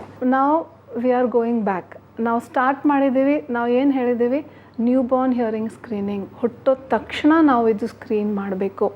ಸೊ ಏಜ್ ತುಂಬ ಮುಖ್ಯ ಇದರಲ್ಲಿ. ನಾವು ಹುಟ್ಟೋ ತಕ್ಷಣ ಟೆಸ್ಟ್ ಮಾಡಿದ್ರೆ ನಮಗೆ ಏನನ್ನ ಡೌಟ್ ಇದ್ದರೆ 3 ತಿಂಗಳಿಗೆ ನಾವು 3-4 ತಿಂಗಳಿಗೆ ಬೇರ ಮಾಡಿ ಕನ್ಫರ್ಮ್ ಮಾಡ್ತೀವಿ. ಅಕಸ್ಮಾತ್ ಬೇರ ಅಲ್ಲಿ ನಮಗೆ ಕಿವುಡ್ತಾನೆ ಕನ್ಫರ್ಮ್ ಆದರೆ 6 ತಿಂಗಳು ಮಗುಗೆ hearing machine, hearing aid fit ಮಾಡಿಬಿಡ್ತೀವಿ. ಸೊ ಏಜ್ ತುಂಬ ಮುಖ್ಯ. ಇವಾಗ ಕಾಕ್ಲಿಯರ್ ಇಂಪ್ಲಾಂಟ್ 1 ವರ್ಷ ಮಗುವಿಂದ ಹಾಕ್ಬೋದು. 5 ವರ್ಷ ಹಿಂದೆ ಮಗು ಬಂದರೆ ಕಾಕ್ಲಿಯರ್ ಇಂಪ್ಲಾಂಟ್ದು ಸಕ್ಸಸ್ ರೇಟ್, ಆಮೇಲೆ ಇಫೆಕ್ಟ್ ಆನ್ ಸ್ಪೀಚ್ ಅಥವಾ ಮಾತು ಬರೋದು ರಿಸಲ್ಟ್ಸ್ ತುಂಬ ಸಕ್ಸಸ್ ಇದೆ. ಬಟ್ 5 ವರ್ಷ ಮೇಲೆ 8 ವರ್ಷ ತನಕ ಲೀಗಲಿ ನಾವು ಹಾಕ್ಬೋದು. ಬಟ್ 5ರಿಂದ 8 ವರ್ಷಕ್ಕೆ ನಾವು ಪೇರೆಂಟ್ಸ್ಗೆ ಎಷ್ಟೇನೋ ಸಕ್ಸಸ್ ಅಂತ ಹೇಳಲ್ಲ. ಆ ಪೇಷಂಟ್ಸ್ಗೆ ಮೋಸ್ಟ್ಲಿ ಹಾಕ್ತೀವಿ ಸೌಂಡ್ ಬರುವಾಗೆ, ಸೇಫ್ಟಿಗೆ. ಸರಿ, ಏನೋ ಇಂಡಿಪೆಂಡೆಂಟ್ ಇರಬೇಕು, ಈ ಮಗು ನಾಳೆ ದೊಡ್ಡಾದಮೇಲೆ ಆಚೆ ಹೋದರೆ ಟ್ರಾಫಿಕ್ಕು ಯಾರು ಕರೆದ್ರೆ ಸೇಫ್ಟಿಗೆ ಸೌಂಡ್ಗೋಸ್ಕರ ಹೇಳ್ತೀವಿ. ಬಟ್ ಮಾತು, ಸ್ಪೀಚು, ಪ್ರೊನೌನ್ಸಿಯೇಷನ್ಗೆ ಎಷ್ಟೇನೋ ನಾವು ಪ್ರಾಮಿಸ್ ಕೊಡಲ್ಲ. ಓಕೆ, ಬಟ್ ಆದರೂ ಸಹ ಇವಾಗ ಇರೋವಂಥದ್ದು ಅಂತ ಹೇಳಿದ್ರೆ ಇವಾಗ ಇಂಪ್ಲಾಂಟೇಷನ್ ಅಂತ ಹೇಳಿದ್ರೆ ಹೊರಗಿನ ಒಂದು ಡಿವೈಸು ಅದನ್ನು ಬುರುಡೆ ಒಳಗೆ ಇಡುವಂಥದ್ದಾಗಲಿ ಅಥವಾ ಕಿವಿ ಜಾಗದಲ್ಲಿ ಇಡುವಂಥದ್ದಾಗಲಿ ಎಲ್ಲ ಕಾಕ್ಲಿಯರ್ನ ಅದನ್ನು ಇಂಪ್ಲಾಂಟ್ ಮಾಡ್ತೀರಾ, ಅದನ್ನು ರಿಪ್ಲೇಸ್ ಮಾಡ್ತೀರಾ ಅಂತ ಹೇಳುವಂಥದ್ದು. ಬಟ್ ಇಟ್ಟಾಗ ಅದ್ರದ್ದು ಮಗುವಿನ ಒಂದು ಬೆಳವಣಿಗೆ ಅಂತ ಹೇಳುವಂಥದ್ದು ಇದನ್ನು ಕಂಪ್ಲೀಟಾಗಿ ಆಗಿರೋದಿಲ್ಲ. ಸೊ ಹಾಗಾಗಿ ಆ ಸೈಜ್ ಅಂತ ಹೇಳುವಂಥದ್ದು ಇವಾಗ ಸ್ವಲ್ಪ ದೊಡ್ಡದಾಗ್ತಾ ಇದ್ದ ಹಾಗೆಯೇ ಕಾಂಪ್ಲಿಕೇಶನ್ಸ್ ಏನಾದರೂ ಆಗ್ಬೋದಾ ಅಂತ ಹೇಳುವಂಥದ್ದು ಇನ್ನೂ ಒಂದು ಪ್ರಶ್ನೆ ಬರ್ತದೆ. ಇದ್ರ ಬಗ್ಗೆ ಒಂದಷ್ಟು ಮಾಹಿತಿ ಪಡ್ಕೊಳ್ಳೋಣ. ಆ್ಯಕ್ಚುಲಿ ನಮ್ಮ ಇನ್ನರ್ ಇಯರ್ ಅಂದರೆ ಕಾಕ್ಲಿಯಾ, ಆಮೇಲೆ ಲ್ಯಾಬ್ರಿಂತ್, ಬೇರೆ ಎಲ್ಲ ಇನ್ನರ್ ಇಯರ್ ಬೈ 22 ವೀಕ್ಸ್ ಅದರದ್ದು ಗ್ರೋತ್ ಕಂಪ್ಲೀಟ್ ಆಗುತ್ತೆ. ಸೊ ಬಾಕಿ ನಮ್ಮದು ಆಚೆದು ಫಿಗರ್ ನೋಡಲಿ, ಕಿವಿ ನೋಡಲಿ, ಮುಖ ನೋಡಲಿ ಗ್ರೋತ್ ಆಗ್ತಾ ಇರುತ್ತೆ. ಬಟ್ ಆ ಬೋನಿ ಆರ್ಗನ್ ಇನ್ನರ್ ಇಯರ್ ಕಾಕ್ಲಿಯಾದು growth already by 22 weeks of pregnancy ಆಗಿದೆ. ಸೊ ಬೆಳೀತಾ ಬೆಳೀತಾ ಆ ಕಾಕ್ಲಿಯಾದು ಸೈಜ್ ಏನು ಜಾಸ್ತಿ ಆಗಲ್ಲ. ಸೊ ನಾವು ಹಾಕೋದು ಇಂಪ್ಲಾಂಟ್ ಹಾಗೆ ಇರುತ್ತೆ life long. But of course surgery ಮಾಡಿ ನಾವು ಇಂಪ್ಲಾಂಟ್ ಹಾಕ್ತೀವಿ. ಸೊ ಸರ್ಜರಿದು ಕಾಂಪ್ಲಿಕೇಶನ್ಸ್ ಇರುತ್ತೆ, ನಾವು ಪೇರೆಂಟ್ಸ್ ಜೊತೆ ಡಿಸ್ಕಸ್ ಮಾಡ್ತೀವಿ. ಅದರ ಬಗ್ಗೆ ಸ್ವಲ್ಪ ಮಾತಾಡೋಣ. ಇವಾಗ ಕಾಕ್ಲಿಯರ್ ಇಂಪ್ಲಾಂಟ್ ಅಂದರೆ ಕಿವಿ ಒಳಗಡೆ ಹಾಕೋದು ಇಲೆಕ್ಟ್ರಾನಿಕ್ ಡಿವೈಸ್. ಸೊ ನಾವು ಕಿವಿ ಹಿಂದೆಯಿಂದ ಕಟ್ ಮಾಡಿ ಅಲ್ಲಿಂದ ಓಪನ್ ಮಾಡಿ ನಾವು ಇನ್ನರ್ ಇಯರ್ಗೆ ಹೋಗ್ತೀವಿ. ಈ ಸರ್ಜರಿ ಮಾಡುವಾಗ 2 ತುಂಬ ಇಂಪಾರ್ಟೆಂಟ್ ನರಗಳು ನಮ್ಮ ದಾರಿಯಲ್ಲಿ ಬರುತ್ತೆ. ಒಂದು ಫೇಶಿಯಲ್ ನರ್ವ್, ಅಂದರೆ ನಮ್ಮ ಮುಖಗೆ ಶಕ್ತಿ ಕೊಡೋದು ನರಗಳು. 2ನೇದು ನರ್ವ್ ಆಫ್ ಟೇಸ್ಟ್ ಇರುತ್ತೆ. ಆ 2 ನರ್ವ್ ಮಧ್ಯದಲ್ಲಿ ನಾವು ಹೋಗಿ ಇನ್ನರ್ ಇಯರ್ ಹತ್ರ ಹೋಗಬೇಕು. ಸೊ ಇದು 2 ನಾವು ಪೇರೆಂಟ್ಸ್ ಜೊತೆ ಡಿಸ್ಕಸ್ ಮಾಡ್ತೀವಿ. ಅಫ್ಕೋರ್ಸ್ ಎಕ್ಸ್ಪೀರಿಯನ್ಸ್ ಜೊತೆ ಇದೆಲ್ಲ ರಿಸ್ಕ್ ತುಂಬಾ ಕಡಿಮೆ ಇರುತ್ತೆ. ಬಟ್ ಎಸ್, ನಾವು CT ಸ್ಕ್ಯಾನು MRIನಲ್ಲಿ ಡೀಟೇಲ್ ಆಗ ಸರ್ಜರಿ ಮುಂಚೆ ಇದೆಲ್ಲ ಸ್ಟಡಿ ಮಾಡಿಯೇ ನಾವು ಸರ್ಜರಿಗೆ ಹೋಗ್ತೀವಿ. ಸೊ ಇದು ಮೇನ್ ಕಾಂಪ್ಲಿಕೇಶನು. 2ನೇದು ನರಗಳು ಬಿಟ್ಟರೆ 2ನೇದು ಇನ್ಫೆಕ್ಷನ್ಸು. ಇವಾಗ ಇಂಪ್ಲಾಂಟ್ ಅಂದರೆ ಇಲೆಕ್ಟ್ರಾನಿಕ್ ಡಿವೈಸ್. ಸೊ ನಾವು ನಮ್ಮ ಬಾಡಿಯಲ್ಲಿ ಯಾವುದು ಫಾರಿನ್ ಬಾಡಿ ಹಾಕಿದ್ರೆ ಅಥವಾ ಆಚೆದು ಏನೋ ಇನ್ಸ್ಟ್ರೂಮೆಂಟ್ ಹಾಕಿದ್ರೆ ಇನ್ಫೆಕ್ಷನ್ದು ರಿಸ್ಕ್ ಯಾವಾಗಲೂ ಇರುತ್ತೆ. ಕಾಕ್ಲಿಯಾ ಎಷ್ಟು ಡೀಪ್ ಇರೋದ್ರಿಂದ, ಕಾಕ್ಲಿಯಾದು ಕನೆಕ್ಷನ್ ಬ್ರೈನ್ ಹತ್ರ ಇರೋದ್ರಿಂದ ಮೆನಿಂಜೈಟಿಸ್ ಅಂದರೆ ಬ್ರೈನ್ಗೆ ಇನ್ಫೆಕ್ಷನ್ ಬರೋದು ರಿಸ್ಕ್ ಇರುತ್ತೆ. ಅದಕ್ಕೋಸ್ಕರ ನಾವು ಏನು ಮಾಡ್ತೀವಿ, ಸರ್ಜರಿ ಮುಂಚೆ 2 ಇಂಜೆಕ್ಷನ್ಸ್ ಅಂದರೆ ಇಮ್ಯುನೈಸೇಷನ್ಸ್ ಇರ್ತವೆ. ಎಲ್ಲ ಮಕ್ಕಳಿಗೆ ನಾವು ಮೆನಿಂಗೋಕೋಕಲ್, ನ್ಯೂಮೋಕೋಕಲ್, ಆಮೇಲೆ ಇನ್ಫ್ಲುಯೆನ್ಸೆ, ಇದು 3 ಇಮ್ಯುನೈಸೇಷನ್ ಕೊಟ್ಟ ಮೇಲೇ ಸರ್ಜರಿ ಮಾಡೋದು. ಸರ್ಜರಿ ಮಾಡಿದ್ಮೇಲೆ ಸ್ವಲ್ಪ ದಿನ ಆ್ಯಂಟಿಬಯೋಟಿಕ್ ಎಲ್ಲ ಕೊಡ್ತೀವಿ. ಕೇರ್ ಹೇಗೆ ತಗೊಳ್ಳೋದು ಎಲ್ಲ ಹೇಳ್ಕೊಡ್ತೀವಿ. ಓಕೆ. ಬಟ್ ಇವಾಗ ಈ ಪ್ರಮುಖವಾಗಿರುವಂಥ ಒಂದು ತೊಂದರೆ ಅಂತ ಹೇಳಿದ್ರೆ ಇವಾಗ ಈ ನರಗಳ ದೋಷ ಅಂತ ಹೇಳುವಂಥದ್ದು.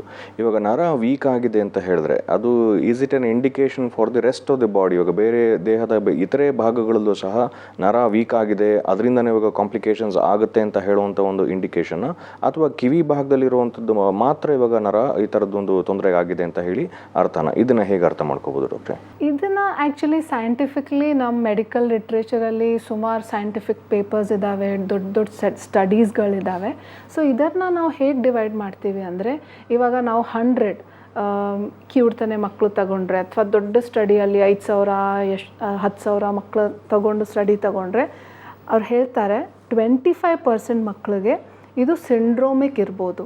ಸಿಂಡ್ರೋಮಿಕ್ ಅಂದರೆ ನೀವು ಹೇಳೋ ಥರ ಇವಾಗ ಕಿವಿದು ನರಗಳು ವೀಕ್ ಇದೆ, ಜೊತೆಗೆ ಐ ಸೈಡ್ ವೀಕ್ ಇರ್ಬೋದು, ಕಣ್ಣದು ಏನೋ ಪ್ರಾಬ್ಲಮ್ ಇರ್ಬೋದು, ಬ್ರೈನು, ಹಾರ್ಟು. ಇವಾಗ ನಾವು ರುಬೆಲ್ಲಾ ಅಂತ ಮಾತಾಡಿದ್ರೆ ಅಲ್ವಾ, ರುಬೆಲ್ಲಾ ಸುಮಾರು ಸಲ ಹಾರ್ಟ್ ಪ್ರಾಬ್ಲಮ್ ಜೊತೆ ಮಕ್ಕಳು ಬರ್ತವೆ, ಆಮೇಲೆ ಕಣ್ಣು ಪ್ರಾಬ್ಲಮ್ ಜೊತೆ ಬರ್ತವೆ.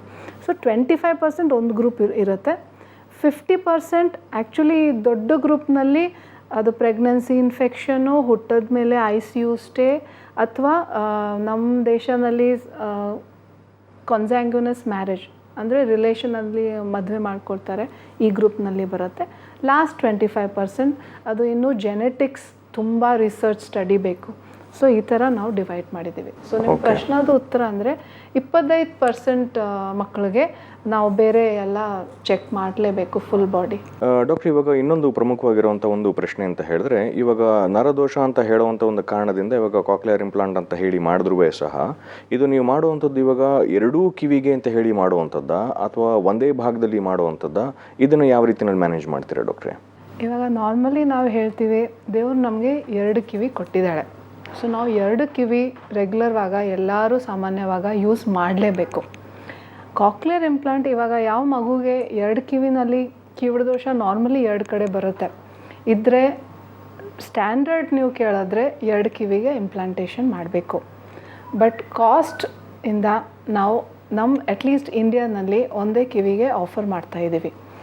ಬಟ್ ನಾವು ಸೆಕೆಂಡ್ ಕಿವಿ, 2ನೇ ಕಿವಿ ಹಾಗೆ ಬಿಟ್ಟಲ್ಲ. ನಾವು ಆ ಮಗುಗೆ 2ನೇ ಕಿವಿಯಿಂದ ಶಬ್ದ ಹೋಗಲಿ, ಬ್ರೈನ್ಗೆ ಸ್ಟಿಮ್ಯುಲೇಟ್ ಆಗಲಿ, ಅದಕ್ಕೆ ನಾವು ಹಿಯರಿಂಗ್ ಏಡ್ ಹಾಕ್ತೀವಿ. ಅದಕ್ಕೆ ನಾವು ನಮ್ಮ ಮೆಡಿಕಲ್ ಇದರಲ್ಲಿ ಬೈ ಮೋಡಲ್ ಹೇಳ್ತೀವಿ. ಸೊ ನೀವು 2 ಕಿವಿಗೆ ಇಂಪ್ಲಾಂಟ್ ಹಾಕಿದ್ರೆ ಬೈಲ್ಯಾಟ್ರಲ್ ಇಂಪ್ಲಾಂಟೇಷನ್ ಅಂತ ಹೇಳ್ತೀವಿ. ಬಟ್ ಒಂದು ಕಡೆ ನನಗೆ ಅಫೋರ್ಡೆಬಿಲಿಟಿ ಇದೆ, ನಾವು ಇಂಪ್ಲಾಂಟ್ ಹಾಕ್ತಾ ಇದ್ದೀವಿ. ಒಂದು ಕಿವಿಗೆ ನಾವು ಹಿಯರಿಂಗ್ ಮಷಿನ್ ಹಾಕಿದ್ದೀವಿ, ಅದಕ್ಕೆ ನಾವು ಬೈ ಮೋಡಲ್ ಹೇಳ್ತೀವಿ. So at least bimodal hearing is compulsory. Okay, but ಇವಾಗ ಇನ್ನೂ ಒಂದು ಫಂಡಮೆಂಟಲ್ ಪ್ರಶ್ನೆ ಬರೋದು ಅಂತ ಹೇಳಿದ್ರೆ, ಇವಾಗ ನರದಲ್ಲಿ ಇವಾಗ ದೋಷ ಇದೆ ಅಥವಾ ವೀಕ್ ಆಗಿದೆ ಅಂತ ಹೇಳಿದ್ರೆ ಅದನ್ನೇ ಸ್ವಲ್ಪ ಮಟ್ಟಿಗೆ ಸ್ಟ್ರಾಂಗ್ ಮಾಡೋದಕ್ಕೆ ಸಾಧ್ಯತೆಗಳು ಇರೋದಿಲ್ವಾ, ಫುಲ್ಲಿ ಫಂಕ್ಷನಲ್ ಅಂತ ಹೇಳಿ ಮಾಡೋವಂಥದ್ದಕ್ಕೆ ಸಾಧ್ಯತೆಗಳು ಇರೋದಿಲ್ವಾ ಅನ್ನೋದೊಂದು ಪ್ರಶ್ನೆ ಬರುತ್ತೆ. ಇದು ಎಷ್ಟು ಮಟ್ಟಿಗೆ ಸಾಧ್ಯ ಅಥವಾ ಕಂಪ್ಲೀಟಾಗಿ ಸಾಧ್ಯವೇ ಇಲ್ವಾ, ಇದ್ರ ಬಗ್ಗೆ ಒಂದಷ್ಟು ಮಾಹಿತಿ ಪಡ್ಕೊಳ್ಳೋಣ ಡಾಕ್ಟ್ರೆ. Good question. ಇವಾಗ ನರದಲ್ಲಿ ನಮ್ಮ ಬಾಡಿನಲ್ಲಿ 2 ಪ್ರಕಾರದ ನರಗಳಿರುತ್ತೆ.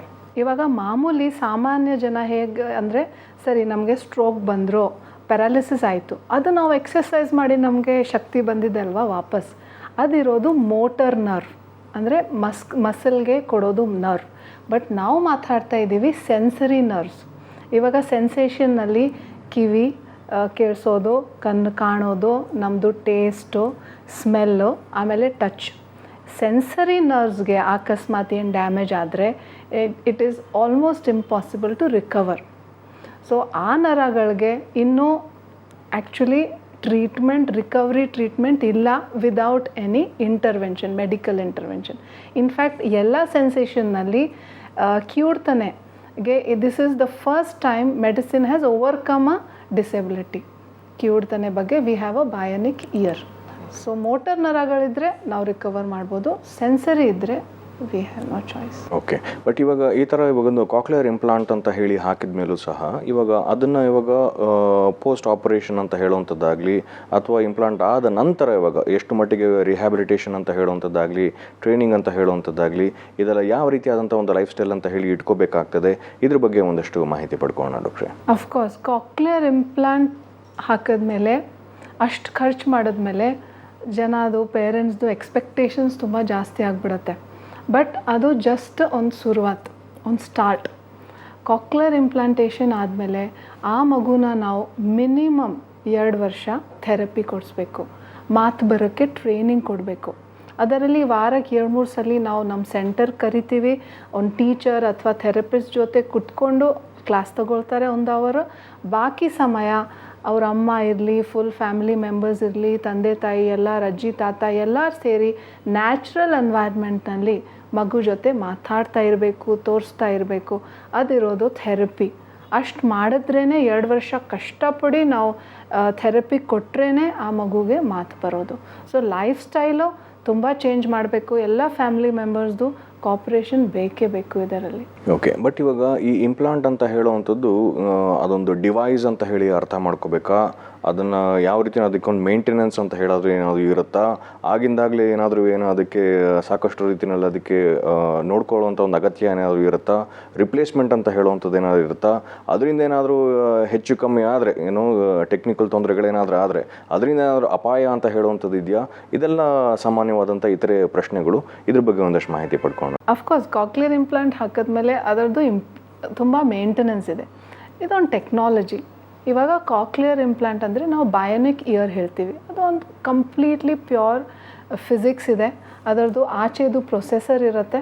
ಆ ಪ್ರೊಸೆಸರ್ನಲ್ಲಿ ಇರೋದು ಸ್ಪೀಚ್ ಟೆಕ್ನಾಲಜಿಯಿಂದನೇ ನಮಗೆ ಸೌಂಡ್ ಬ್ರೈನ್ ಒಳಗಡೆ ಹೋಗೋದು, ಬ್ರೈನ್ ಅರ್ಥ ಮಾಡ್ಕೊಳ್ಳೋದು. ಸೊ ಪ್ರೊಸೆಸರ್ ನಾವು ತುಂಬ ನೀಟಾಗಿ ಮೇಂಟೈನ್ ಮಾಡಬೇಕು, ಕೇರ್ ತಗೋಬೇಕು. ಇವಾಗ ನಮ್ಮ ಇಂಡಿಯಾನಲ್ಲಿ ಕೇಳಿ, ಬಿಸಿಲಿರಲಿ ಅಥವಾ ಮಳೆ ಬರಲಿ, ಸ್ವೆಟ್ ಇರಲಿ, ನೀರಿರಲಿ, ಇದರಿಂದ ನಾವು ಆ ಇಂಪ್ಲಾಂಟ್ ಸೇಫ್ಟಿವಾಗ ಇಟ್ಕೋಬೇಕು. ನೆಕ್ಸ್ಟ್ ಏನಂದರೆ ಆ ಇಂಪ್ಲಾಂಟ್ ಬ್ಯಾಟ್ರಿ ಮೇಲೆ ನಡೆಯುತ್ತೆ. ಸೊ ಆ ಇಂಪ್ಲಾಂಟ್ದು ಚಾರ್ಜ್ ಇರುತ್ತೆ, ಬೇರೆ ಚಿಕ್ಕ ಚಿಕ್ಕ ಭಾಗ ಇರುತ್ತೆ, ವಯರ್ಗಳು, ಬೇರೆ ಕನೆಕ್ಷನ್ಸು, ಲೈಟು. ಆ್ಯಕ್ಚುಲಿ ಇದು ಫುಲ್ ಟೆಕ್ನಾಲಜಿ. ಅದು ನಾವು ಮೇಂಟೈನ್ ಮಾಡ್ತಾ ಇರಬೇಕು, ಜೊತೆಗೆ ಅಪ್ಗ್ರೇಡ್ನೂ ಮಾಡ್ತಾ ಇರಬೇಕು. ದಟ್ಸ್ ವೈ ನಾವು ಕಾಕ್ಲಿಯರ್ ಇಂಪ್ಲಾಂಟ್ಗೆ ಪೇರೆಂಟ್ಸ್ಗೆ ಕೌನ್ಸಿಲಿಂಗ್ ಮಾಡುವಾಗ ಅವ್ರನ್ನ ರೆಗ್ಯುಲರ್ ಇದರದ್ದು ಮೇಂಟೆನೆನ್ಸ್ ಖರ್ಚು ಎಷ್ಟಿದೆ ಅದೂ ಹೇಳ್ಕೊಡ್ತೀವಿ. ಇವಾಗ ಗೌರ್ಮೆಂಟ್ ಸ್ಕೀಮಲ್ಲಿ ಸಿಕ್ಕಿದ್ರೆ, ಇವಾಗ ಗೌರ್ಮೆಂಟ್ ಸ್ಕೀಮ್ನಲ್ಲಿ ನಿಮಗೆ ಇಂಪ್ಲಾಂಟ್ ಸಿಕ್ಕಿದ್ರೆ ಅಕಸ್ಮಾತ್ ನಾವು ಅಸೆಸ್ ಮಾಡಲಿಲ್ಲ, ಈ ಫ್ಯಾಮ್ಲಿಗೆ ಇದು ಮೇಂಟೈನ್ ಮಾಡೋಕ್ಕಾಗತ್ತಾ ಇಲ್ವಾ, ಅದು ಟೋಟಲ್ ನಾನ್ ಯೂಸರ್ ಆಗುತ್ತೆ ಆ ಮಗು. ಸುಮ್ಮನೆ ಆ ಮಷಿನ್ ಸ್ವಲ್ಪ ದಿನ ಹಾಕೋದು, ಆಮೇಲೆ ವಯರ್ ಕೇಬಲ್ಗೆ ಏನೋ ಆದರೆ ಅದು ಯೂಸೇ ಇಲ್ಲ ಅದರದ್ದು. ಸೊ ಅಫ್ಕೋರ್ಸ್ ಇದು ಟೆಕ್ನಾಲಜಿ ರೆಗ್ಯುಲರ್ ಆಗಿ ಮೇಂಟೈನ್ ಮಾಡಬೇಕು. ಕಂಪನಿದು ವಾರಂಟೀಸ್ ಇರುತ್ತೆ. ಕಿವಿ ಒಳಗಡೆ ಹಾಕೋದು ಇಂಪ್ಲಾಂಟ್ದು ವಾರಂಟಿ ಕಂಪನಿ ಪ್ರಕಾರ 20 ಇಯರ್ಸ್ 20 ವರ್ಷ ಇರುತ್ತೆ. But cochlear implant technology start ಆಗಿ ಆಲ್ಮೋಸ್ಟ್ 30-35 ವರ್ಷ ಆಗ್ತಾಯಿದೆ. ಕಿವಿ ಒಳಗಡೆ ಇರೋದು ಡಿವೈಸ್ಗೆ ಏನೂ ಆಗಲಿಲ್ಲ. ಬಟ್ ಆಚೆ ಇರೋದು ಸ್ಪೀಚ್ ಪ್ರೊಸೆಸರ್ ನಾವು ಪ್ರತ್ಯೇಕ 5-10 ವರ್ಷದಲ್ಲಿ ಅಪ್ಗ್ರೇಡ್ ಮಾಡ್ತಾ ಇರಬೇಕು. ಓಕೆ, ಅಂತ ಹೇಳಿದ್ರೆ ಇವಾಗ ಒಂದು ಹಂತದಲ್ಲಿ ಇವಾಗ ಇಂಪ್ಲಾಂಟ್ ಅಂತ ಹೇಳುವಂಥದ್ದು ಇವಾಗ ನಿಮಗೆ ಕಣ್ಣಿಗೆ ಕಾಣದೇ ಇರುವಂಥದ್ದು ಒಳಗಡೆ ಹಾಕಿರುವಂಥ ಒಂದು ಡಿವೈಸ್ ಅಂತ ಹೇಳುವಂಥದ್ದು. ನೀವು ಹೇಳೋ ಪ್ರಕಾರ ಇವಾಗ ಅದರೊಟ್ಟಿಗೆ ಇವಾಗ ಒಂದು ಹೊರಗಡೆಯಿಂದನೂ ಕನೆಕ್ಟ್ ಆಗಿರುವಂಥ ಇನ್ನೂ ಒಂದು ಅಡಿಷ್ನಲ್ ಡಿವೈಸ್ ಇರುತ್ತೆ ಅಂತ ನೀವು ಹೇಳ್ತಾ ಇದ್ದೀರಾ. ಬಟ್ ಆದ್ರೂ ಸಹ ಇದರೊಳಗೆ ತೊಂದರೆಗಳು ಅಂತ ಹೇಳಿ ಬಂದರೆ ಸಾಮಾನ್ಯವಾಗಿ ಯಾವ ರೀತಿಯಾದಂಥ ತೊಂದರೆಗಳು ಬರುವಂಥ ಒಂದು ಚಾನ್ಸಸ್ ಇರ್ತದೆ ಡಾಕ್ಟ್ರೆ? ತೊಂದರೆಗಳು ಅಂದರೆ ಇವಾಗ ಸರ್ಜರಿದು ಕಾಂಪ್ಲಿಕೇಶನ್ ನಾವು ಆಲ್ರೆಡಿ ಡಿಸ್ಕಸ್ ಮಾಡಿದ್ದೀವಿ. ಇದು ಮೇನ್ಲಿ ತೊಂದರೆಗಳು ಬರೋದು ಮೇಂಟೆನೆನ್ಸ್, ಡಿವೈಸ್ ಮೇಂಟೆನೆನ್ಸ್. ಇವಾಗ ನೀವು ಸಾಮಾನ್ಯವಾಗಿ ಕಂಪೇರ್ ಮಾಡ್ಬೋದು ಮೊಬೈಲ್ ಫೋನ್ ಥರ. ಬ್ಯಾಟ್ರಿ ಇರುತ್ತೆ, ಅದರಲ್ಲಿ ಪ್ರೊಸೆಸರ್ ಇರುತ್ತೆ, ಅದರದ್ದು ಒಂದು ಸೈನ್ಸ್ ಇರುತ್ತೆ. ಸೊ ಆ ಡಿವೈಸ್ದು ಪ್ರೊಸೆಸರ್ದು ಎಲ್ಲ ಲೈಟ್ಸ್ ಇರುತ್ತೆ. ಪೇರೆಂಟ್ಸ್ಗೆ ನಾವು ಹೇಳ್ಕೊಡ್ತೀವಿ, ಇದು ಆರೆಂಜ್ ಲೈಟ್ ಬಂದರೆ ಏನು ಮಾಡೋದು, ರೆಡ್ ಲೈಟ್ ಬಂದರೆ ಏನು ಮಾಡೋದು, ಆ ಥರ ಅದರದ್ದು ರೆಗ್ಯುಲರ್ ಮೇಂಟೆನೆನ್ಸ್ ಇರುತ್ತೆ. ಓಕೆ ಡಾಕ್ಟರ್, ಇವಾಗ ಈ ಕಾಕ್ಲಿಯರ್ ಇಂಪ್ಲಾಂಟ್ ಅಂತ ಹೇಳಿ ಹಾಕಿದಾದಮೇಲೆ ಇವಾಗ ಮಕ್ಕಳಿಗೆ ಇವಾಗ ಸಾಮಾನ್ಯವಾಗಿ ಏನೇನು ಮಾಡಬಹುದು ಮಾಡಬಾರ್ದು ಅಂತ ಹೇಳಿ ತಿಳಿಸ್ಕೊಡುವಂಥದ್ದನ್ನು ಯಾವ ರೀತಿಯಲ್ಲಿ ಮಾಡ್ತೀರಾ? ಕೆಲವು ಪರ್ಟಿಕ್ಯುಲರ್ಲಿ ಇವಾಗ ಚಿಕ್ಕ ಮಕ್ಕಳು ಅಂತ ಬೇರೆ ಇರ್ತದೆ. ಸೊ ಅವರಿಗೆ ಹೇಳ್ಕೊಡುವಂಥ ಒಂದು ವಿಚಾರಗಳು ಅಂತ ಹೇಳಿದ್ರೆ ಏನೇನು, ಅದೇ ರೀತಿ ಇವಾಗ ಅವರ ಪೇರೆಂಟ್ಸ್ ಅಂತ ಹೇಳುವಂಥವ್ರಿಗೂ ಸಹ ಯಾವ ರೀತಿಯಾದಂಥ ಒಂದು ಎಜುಕೇಷನ್ ಅಂತ ಹೇಳಿ ಕೊಡ್ತೀರಾ? ಅದ್ರ ಬಗ್ಗೆ ಒಂದಷ್ಟು ಮಾಹಿತಿ ಪಡ್ಕೊಳ್ಳೋಣ. ಸೊ ಇವಾಗ ಕಾಕ್ಲಿಯರ್ ಇಂಪ್ಲಾಂಟ್ ಹಾಕಿದ್ಮೇಲೆ ನಾವು ಒಂದು ಇಂಪ್ಲಾಂಟ್ ಬಗ್ಗೆ ಒಂದು ಕಾರ್ಡ್ ಕೊಡ್ತೀವಿ. ಇಂಪ್ಲಾಂಟ್ದು ನಂಬರ್ ಇರುತ್ತೆ, ಇಂಪ್ಲಾಂಟ್ದು ಸೀರಿಯಲ್ ಇರುತ್ತೆ, ಕಂಪನಿ ಇರುತ್ತೆ. ಯಾಕೆ ಅಂದರೆ ಇವಾಗ ಇದು ಇಂಪ್ಲಾಂಟ್ ಫಾರಿನ್ ಬಾಡಿ. ಸೊ ನಾವು ಎಲ್ಲಿ ಹೋದರೆ, ಆಚೆ ಹೋದರೆ ಅಥವಾ ಯಾವ ಸ್ಕ್ಯಾನರಿಂದ ಹೋದರೆ ಅದು ಲೈಟ್ ಬ್ಲಿಂಕ್ ಆಗುತ್ತೆ. ಸೊ ಅದು ಕಾರ್ಡ್ ತೋರಿಸ್ಬೇಕು. ಮಗು ಕಿವಿ ಒಳಗಡೆ ಈ ಥರ ಒಂದು ಬಯೋನಿಕ್ ಇಯರ್ ಇದೆ, ಆರ್ಟಿಫಿಷಿಯಲ್ ಇಂಪ್ಲಾಂಟ್ ಇದೆ. ಎರಡನೇದು ಮೇನ್ಲಿ ಮನೆಯಲ್ಲಿ ಅಥವಾ ನಾರ್ಮಲ್ ಸರೌಂಡಿಂಗ್ಸು, ಸ್ಕೂಲ್ ಕಾಲೇಜಲ್ಲಿ ಏನು ಕೇರ್ ತಗೋಬೇಕು ಅಂದರೆ ಪ್ರೊಸೆಸರ್ದು ಕೇರ್ ಮೇನ್ಲಿ, ನೀರಿಂದ ಅಥವಾ ಬೇರೆ ಕೆಮಿಕಲ್ಸಿಂದ. ನೆಕ್ಸ್ಟ್ ಏನಂದರೆ ತುಂಬ ಚಿಕ್ಕ ಮಗು ಇದ್ದರೆ ಕಾಂಟ್ಯಾಕ್ಟ್ ಸ್ಪೋರ್ಟ್ಸ್, ಸೈಕ್ಲಿಂಗ್ ಇದೆಲ್ಲ ಮಾಡುವಾಗ ನಾವು ಹೆಲ್ಮೆಟ್ ಹಾಕ್ಕೊಳ್ಳೋಕೆ ಹೇಳ್ತೀವಿ. ಆಲ್ರೆಡಿ ನಮ್ಮ ಹತ್ರ ಒಂದು ಕೇಸ್ ಇತ್ತು. ಮಗು ಆ್ಯಕ್ಚುಲಿ ಇಂಪ್ಲಾಂಟ್ ಹಾಕಿದ್ಮೇಲೆ 2ನೇ ತಿಂಗಳಲ್ಲಿ ಥೆರಪಿಗೆ ಬರ್ತಾಯಿದ್ದು 2 ವೀಲರ್ನಲ್ಲಿ ಅಪ್ಪನ ಜೊತೆ. ಸೊ ಆಚೆದು ಪ್ರೊಸೆಸರು ಏನೋ ಗಾಳಿಯಿಂದ ಅಥವಾ ನಾವು ಆ್ಯಕ್ಚುಲಿ ಮಾಮೂಲಿ ಒಂದು ಥ್ರೆಡ್ ಕೊಡ್ತೀವಿ ಇಲ್ಲಿ ಸಿಕ್ಕೊಳ್ಳೋಗೆ ಅವ್ರ ಟಿ ಶರ್ಟ್ ಮೇಲೆ ಅಥವಾ ಬನಿಯನ್ ಮೇಲೆ. ಬಟ್ ಏನೋ ಗಾಳಿಯಿಂದ ಏನಿಂದ ಫುಲ್ ಪ್ರೊಸೆಸರು ಹೋಯಿತು ಕೆಳಗಡೆ. ಅದು ಮೇಲೆಯಿಂದ ಬ್ಯಾಕ್ ಸೈಡಿಂದ ಟ್ರಕ್ ಬರ್ತಾಯಿತ್ತು, ಅದು ಫುಲ್ ಪ್ರೊಸೆಸರ್ ಮೇಲೆ ಹೋಯಿತು.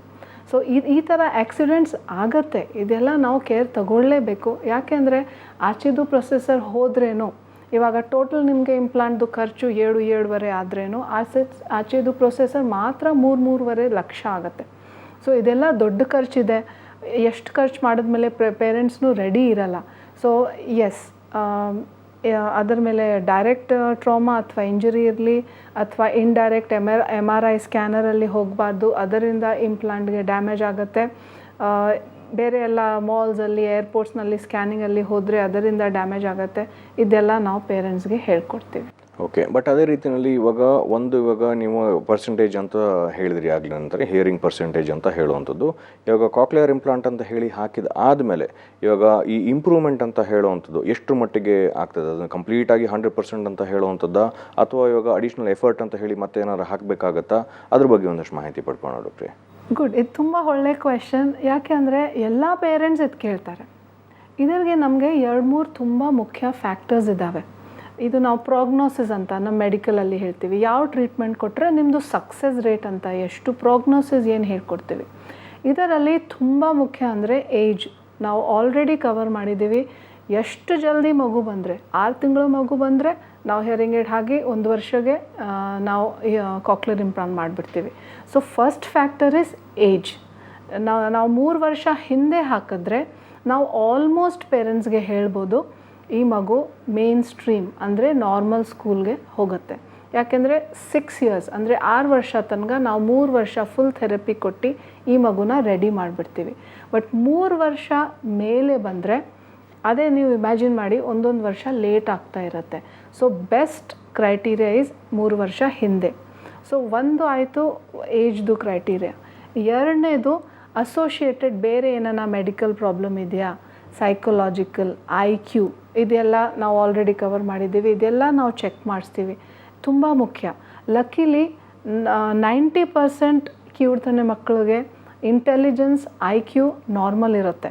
ಸೊ ಎಷ್ಟೇನು ಪ್ರಾಬ್ಲಮ್ ಬರಲ್ಲ, ಬಟ್ ಸರ್ಜರಿ ಮುಂಚೆ ನಾವು ಇದೆಲ್ಲ ಟೆಸ್ಟ್ ಮಾಡಿ ಇದು ಕನ್ಫರ್ಮ್ ಮಾಡ್ತೀವಿ. ಇದು ಎರಡು ತುಂಬ ಮುಖ್ಯ ಫ್ಯಾಕ್ಟರ್ಸ್. ಓಕೆ, ಬಟ್ ಆದರೂ ಸಹ ಇವಾಗ ಸಾಮಾನ್ಯವಾಗಿ ಈ ಥರದೊಂದು ಕಿವುಡ್ತನ ಇದೆ ಅಥವಾ ಒಂದು ಕಿವಿಗೆ ಸಂಬಂಧಪಟ್ಟಂಥ ತೊಂದರೆ ಇದೆ ಅಂತ ಹೇಳಬೇಕಿದ್ದಾಗ ಒಂದು ENT ಸ್ಪೆಷಲಿಸ್ಟ್ ಹತ್ರ ಹೋಗುವಂಥದ್ದು ವಾಡಿಕೆ.